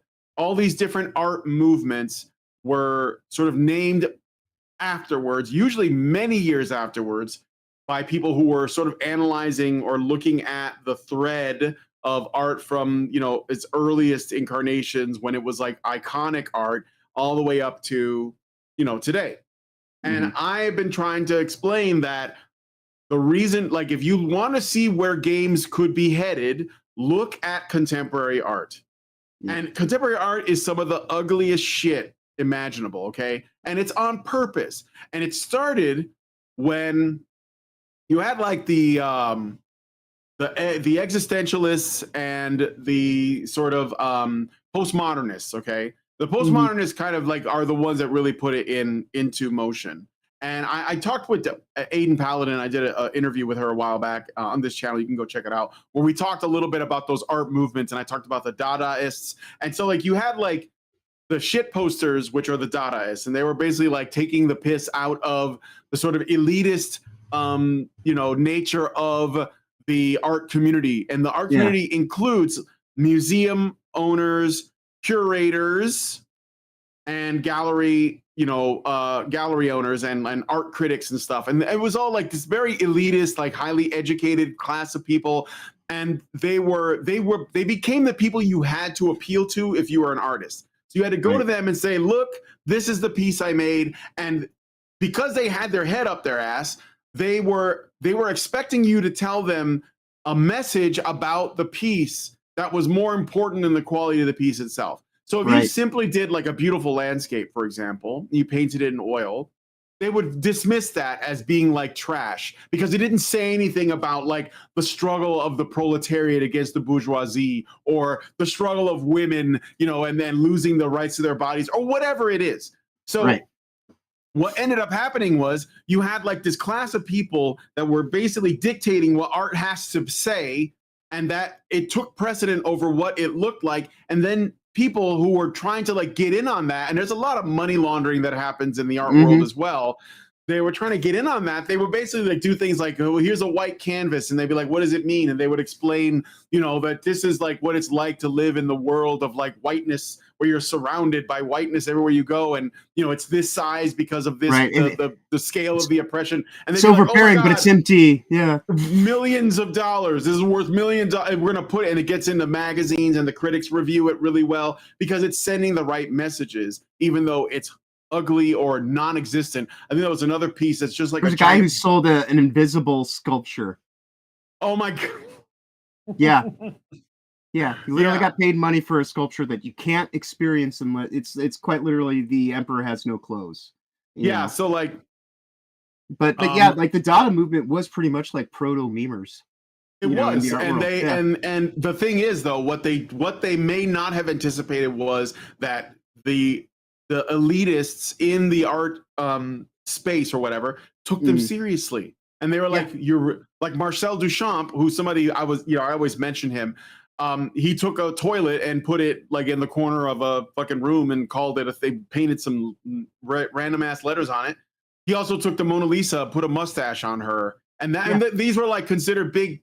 I mean, like I'm talking about it right now. That's how massive these were. And he was like, well, I was just kind of fucking around, but now this is like the state of things, and it hasn't changed. All they do is double down. So when I see curate in the games group thing, they're trying to do the same thing with video games. This is why, for example, Avowed has less interactivity than Skyrim, which is what, like 11 or 12 years old compared to that game, because it's not about the game. It's not about whether or not the assets remain. It's not about the freedom to do whatever you want in the world to see what happens. It's not about any of those things anymore, because now it's basically, and I'm telling you, games are only going to get uglier, because that is ultimately the goal. And so when I see this word curate, it makes me shudder because I know what happened to the visual arts. By the way, they also, and I always point this out, but I want people to remember this, when there were people actually creating good, beautiful artwork like Norman Rockwell or Frank Frazetta, the elites called it illustration. They essentially dismissed it. They said, "Oh, that's not art. That's illustration." And illustration is a lower form of art, according to these people, even if it looks better. So, like when you, like for example, if I don't know if anybody here plays tabletop RPGs, but I used to, if you have like the old Dungeons and Dragons books that have like these, acrylic paintings on the cover, done by Larry Elmore or Eastley or Parkinson, they're beautiful and they're fantasy pieces, and you'll see them on the covers of fantasy novels, paperbacks and stuff. Elric or the Icewind Dale trilogy or Dragonlance or whatever. They would call all that illustration because it's beneath them. And so the purpose, of course, is to sort of invert a hierarchy of aesthetics so that the ugliest stuff is actually, you just don't get it because you don't realize how good this is. It's above you. Right. They do this in music too. Like if you remember, and it's completely arbitrary, but if you remember during the Super Bowl, this last Super Bowl, who was it that did a song that people couldn't even make out what he was saying? Like there was some musician singing a song. Was it Kanye West was the first one? No, was it? No, certainly not. I wish it was Kanye. That would have been fun. Or, no, it was some rapper. Kendrick Lamar. Kendrick Lamar. Yeah, okay. Kendrick Lamar. He did a song, and people were like, "Yeah, I didn't like it." And what was it? Pokimane was like caping for it. She was like, "Oh, well, why should I care what you think? I hate white people." Yeah. You just don't get it. It's like, no, it's not good. But like we're in a place now where elitists are telling us what our tastes are supposed to be, and that's basically been the overarching theme of our entire cultural story right now. Is people who think they actually have it all figured out. They're evil. That's why. And they're telling the rest of us, the plebs, why you should like this. That's why when we reject one of their products, they get really upset because we're not supposed to do that because we're beneath them. We're supposed to absorb it and consume the product and get excited for next product. And we're not doing that. And this is the reason. So anyway, I'm sorry. It was a bit of a digression, but good I wanted to talk about because the curation thing is very, very key. So anyway, let's go to the we're looking at the digital thriving playbook or go to the thriving in games group. Yeah. Which one is it? Well, the thriving games group takes you right to it unless you want to go to the about section and read through that really quick because that'll tell you who. All right, hold on, I gotta sneeze. Okay, I had to sneeze real quick. All right. Yeah. So about this is it right here. Who is thriving in games group? Players have a right to healthy, safe places to play. So again, this is fucked up. This is fucked up, okay? Who we are. What began in 2017 as the Fair Play Alliance, a small community of practice among game developers, has blossomed into Thriving in Games Group, TIG, a global nonprofit 501c3. Today, TIG unites hundreds of studios and organizations worldwide, representing all facets of the game industry and beyond, in a shared mission to help players, communities, and developers thrive. That means if you don't go through us, we're not going to support you. Think about this. Harvey Weinstein would tell, like producers like this would say, if you don't do what I'm telling you the way that I want you to do it, if you don't like take care of me, you're not going to work in this town. This is the exact same thing. Okay. Okay. So give with one hand, take with the other. Yeah. Our team of dedicated subject matter experts have experience at all sizes of studio, from the single person indie to the largest AAA company. Our mission: to drive positive change in online gaming by promoting thriving communities, combating harmful behaviors, and empowering everyone with the tools and knowledge to create inclusive and welcoming spaces. Safe spaces. Gone TOS. Absolutely. Our approach: safe and inclusive online gaming isn't a bonus feature, it's a shared responsibility. We understand that today's digital spaces are more than just games. They're essential social hubs where people connect, compete, and create. With this in mind, everyone has a role to play in building healthier online communities. Our approach centers on collaboration, practical methodology, and promoting a shared responsibility to achieve our mission. Shaping thriving communities, TIG recognizes that online gaming spaces today are a form of social infrastructure necessitating thoughtful, intentional design as well as responsible community management to ensure these spaces are safe and thriving. Accountability through empowerment, TIG provides game developers with the knowledge, tools, and resources they need to design games that cultivate healthy social dynamics and effectively address hate and harassment, whatever that even means. Effective and practical. Founded industry veterans, TIG blends cutting edge research with game development expertise to create and share effective strategies for fostering thriving online communities and combating hate and harassment. Equitable access. Yeah. TIG is committed to supporting all developers regardless of their size or resources to create and support healthy play spaces. We understand the challenges you might face, and we're here to provide guidance and assistance every step of the way. Evergreen commitment, creating healthy online communities requires a sustained commitment and a holistic approach, which means you have to do this forever, indefinitely.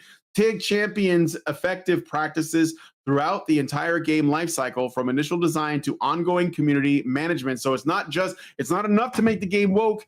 You have to exclude people who don't toe the line. You have to constantly maintain it. You have to be vigilant at all times to promote this ideology, because otherwise it would just deflate, because it wouldn't be sustainable. It wouldn't be sustainable if you didn't have everybody there drinking the Kool-Aid, you know? Yep.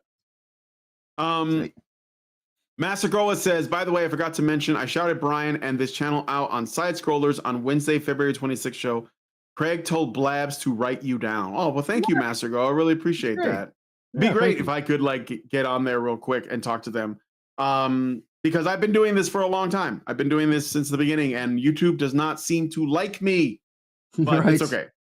All right. So we're getting close to running out of time, but I want to give you a chance to talk about this. Is there another section specifically we should look at before we? Well, there's if you go to, let's see, I'm trying to remember. If we go into the actual TIG document itself, that's where. So yeah, the digital thriving. That in here? Oh, digital thriving. Okay. Yeah, go to digital thriving, and then the playbook. Click on the playbook thing, and then there's some stuff in there where this is where it shows where they're hiding DEI and everything like that. If you just scroll down, it's got their core. Yeah, right there, core concepts. Oh yeah, right here. All the stuff is right there now, and so this is how they're going to try to mask it now. And then this site is full of other smaller kind of PDF files and and all kind of breakdowns and so that's what I'm saying is this thing is so full of information. This is hundreds of pages of research, things like that. That's part of the reason why as soon as I found out about this on Thursday, I was like, all right, so we got to talk about this so that we can actually get everybody actually look. I mean, it's important to burn these silly lolcow witches that we encounter from week to week to week, and there's still room for that.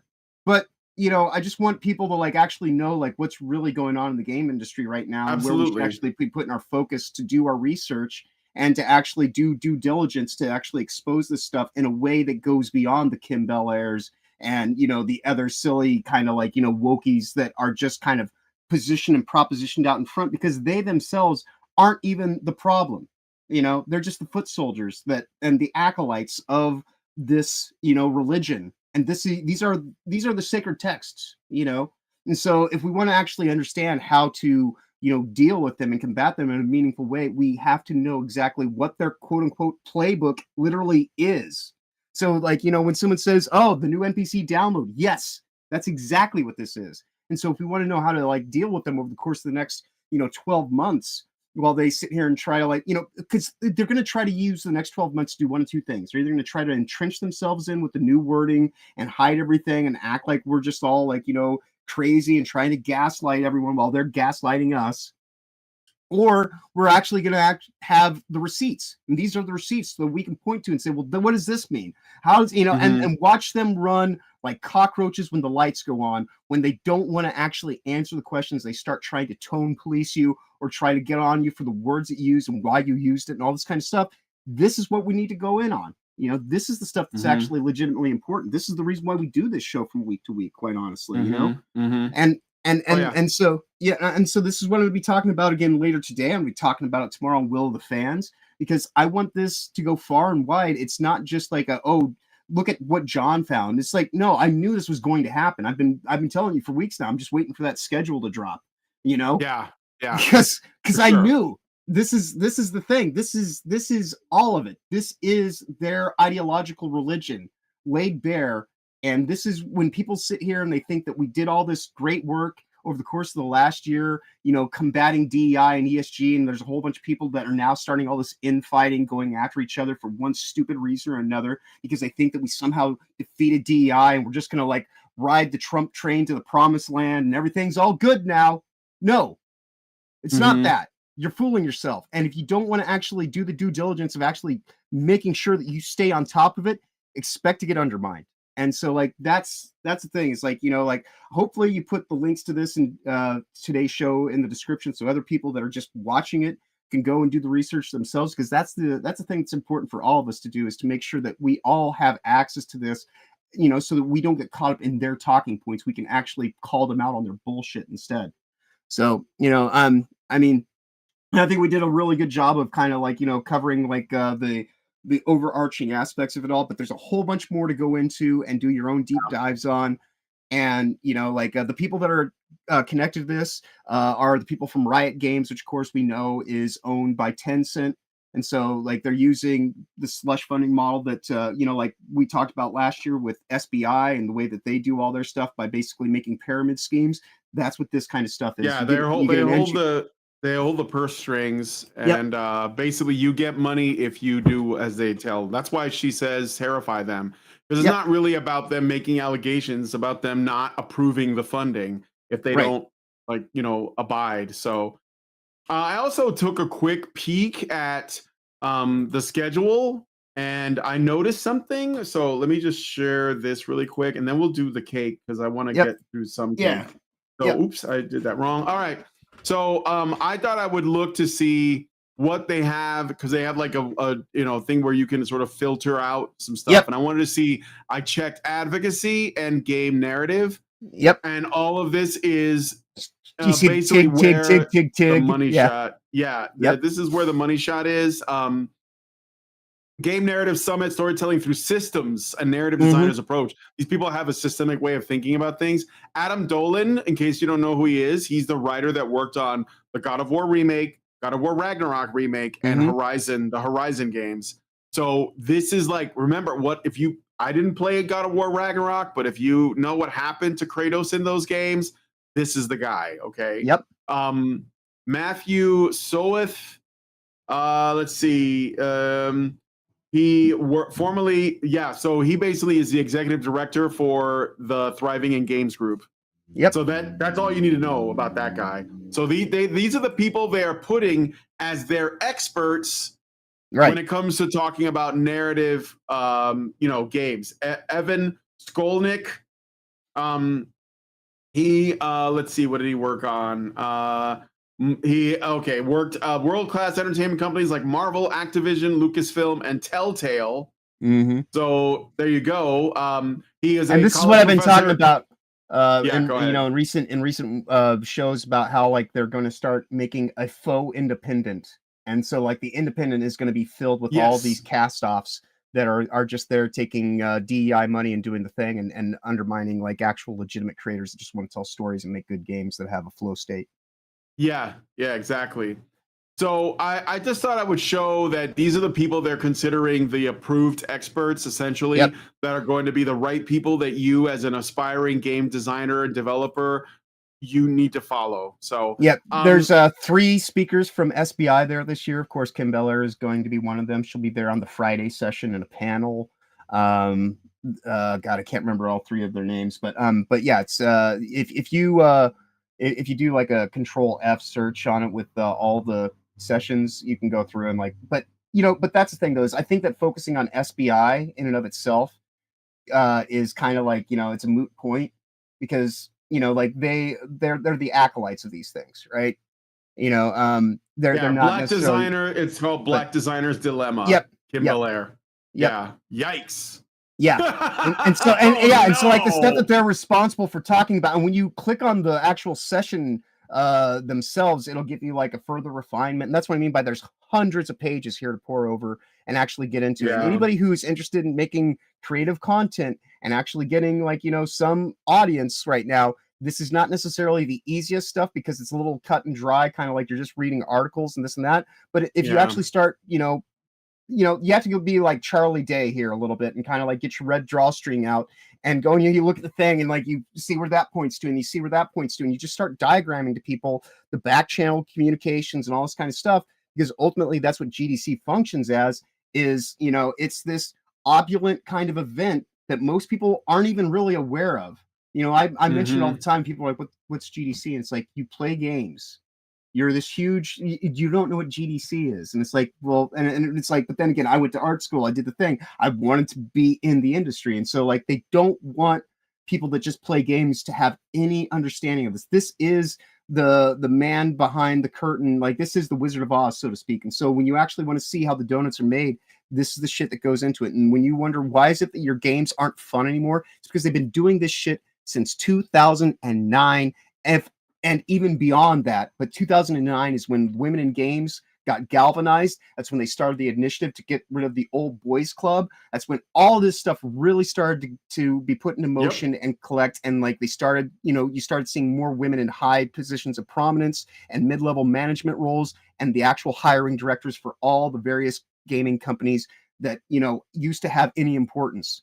And so that's why you cannot, I'm going to echo what I said at the beginning of the game, beginning of today's show. You cannot hold on to your nostalgia. You can't cling to your memories. These people don't give a fuck about what you feel or how you think about any of this stuff and what it means to you. Because what it means to them is a way to move culture forward by undermining the very thing that got it to where they could be in a position of prominence.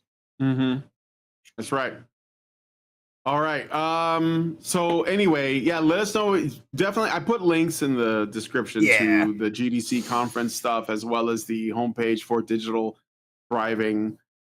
So check it out and share it around. Let other people know what's going on, because I think this is definitely like a lot more at stake here than we believe. Okay, so we're gonna look at a little bit of cake. There's not a lot of time to look at sales numbers, although I was curious about Monster Hunter Wilds, because I understand that it's doing really well. I understand it's doing really great numbers, even though people have a lot of complaints about how poorly optimized it is on, I believe it's on PC. But yeah, I'll look at the numbers for that really quick. But first, I want to look at a trailer for a game that I'm interested in, that I want to show you all. This is The Phantom. And I'm surprisingly impressed. There is a demo available now on Steam. Download it and check it out if you're interested. Let's take a look. I love the art style a lot. Yeah. Where have you taken him?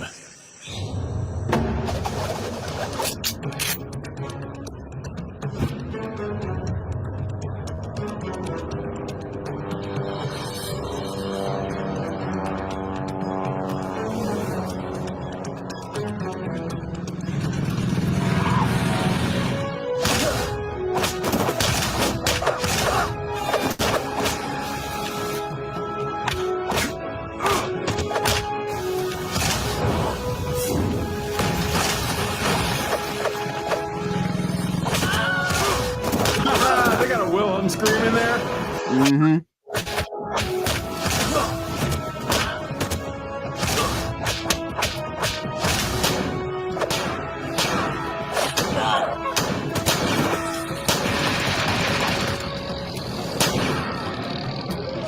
Angry fandom is fearful to behold. It is an indie game, I think.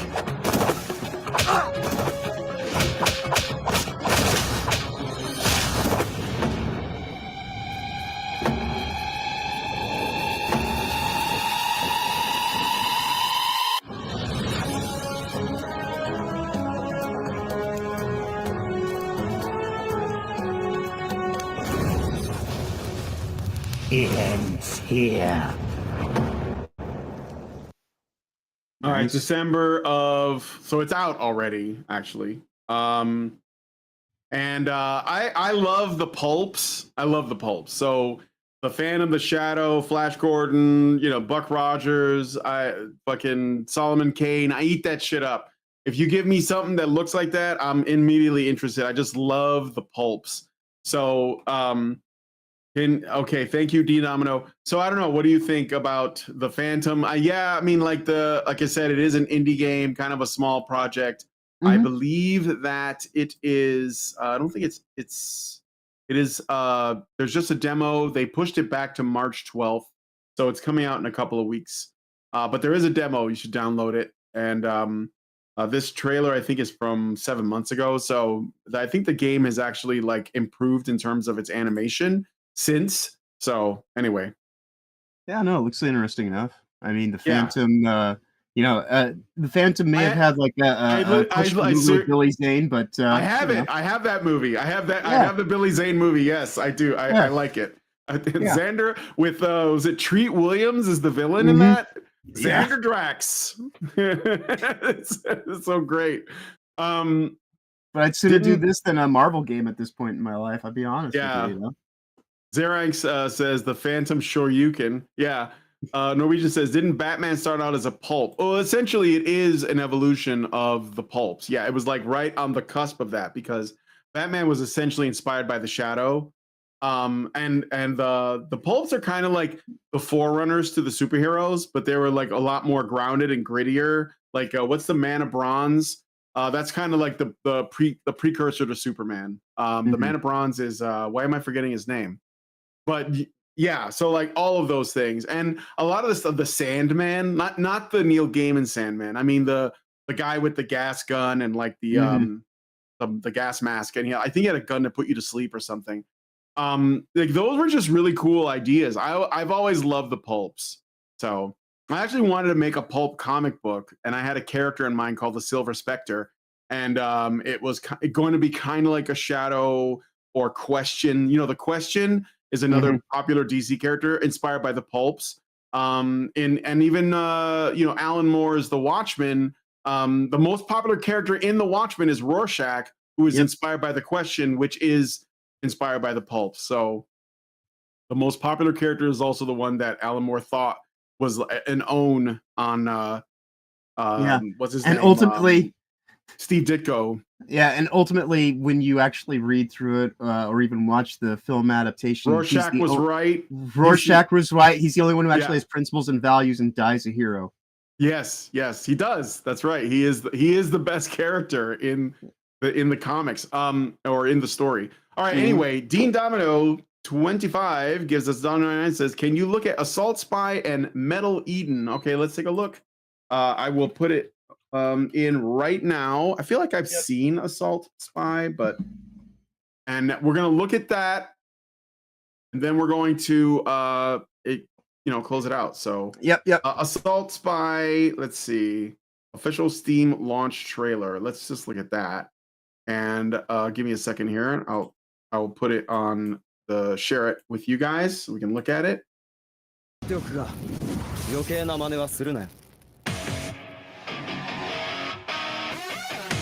おいちょっと気をつけてくれよ見て見てこれ面白いグレーこちら尾藤あさるもうじきサーバールームに着くぞ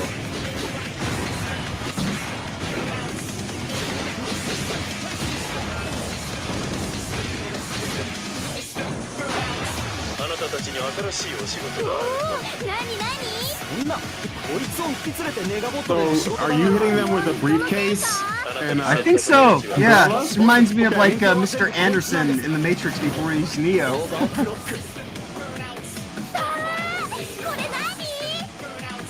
こういった事態のために君たちを呼んだスパイの本分は奪い合いだと教わらなかった息をお引き取りしていただきましょう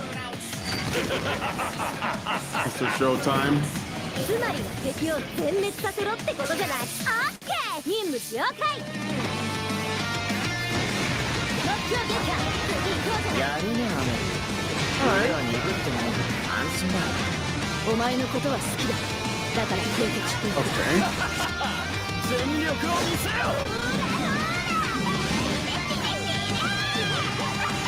Okay, it looks kind of silly, but Yeah. I don't have a problem with that. In the good way. Yeah. サル、 Yeah. 下手くそはやられるんだもううるぞ。さい。ややこしくなるから余計な口を挟むな。 So again, Japan is doing things that we here in the West don't have the courage to do. Metal Eden, let's see what that is. Metal Eden.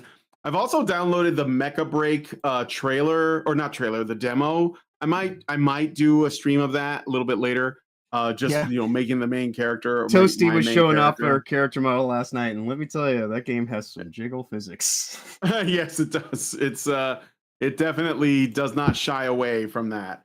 No. All right, here is Metal Eden reveal trailer. Thank you for the super chow and the super chat and the recommendations.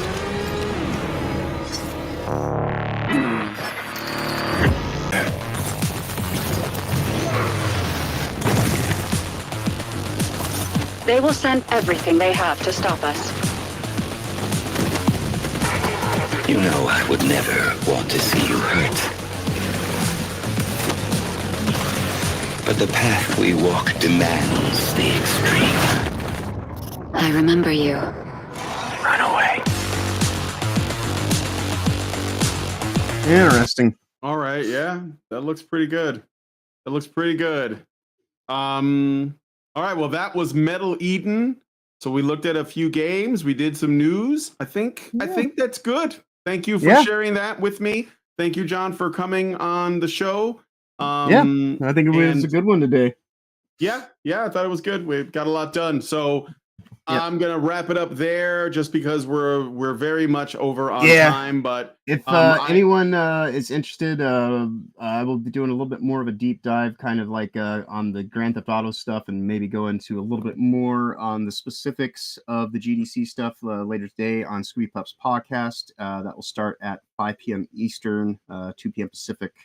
And then, that's pretty much going to be the remainder of my day. And then, of course, I'll be on Will of the Fans tomorrow, and all the other stuff that I do during the week. But other than that, safe travels ahead. Wonderful week going forward. Awesome as always. All that wonderful stuff. All right. Well, thanks, guys, for coming on the stream. It is now officially March, so multiplayer March begins Tuesday.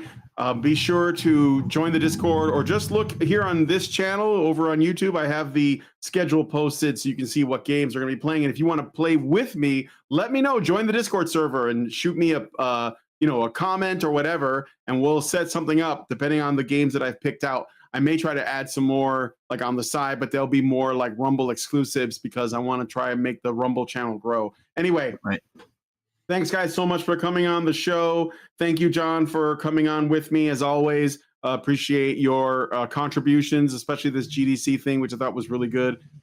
So if you guys like this video, please hit like, subscribe if you're not already subscribed, hit the bell for notifications, leave us a comment, let us know what you guys think about what we discussed on the show today. And please, please, please share this video, because sharing is caring. Thank you guys so much for coming on today's episode of The Week in Culture, and we will talk to you guys in the next video. Long live Vivian. With the glass ceiling broken, all the oppressed groups shall prosper, especially the most oppressed group of all, gamers.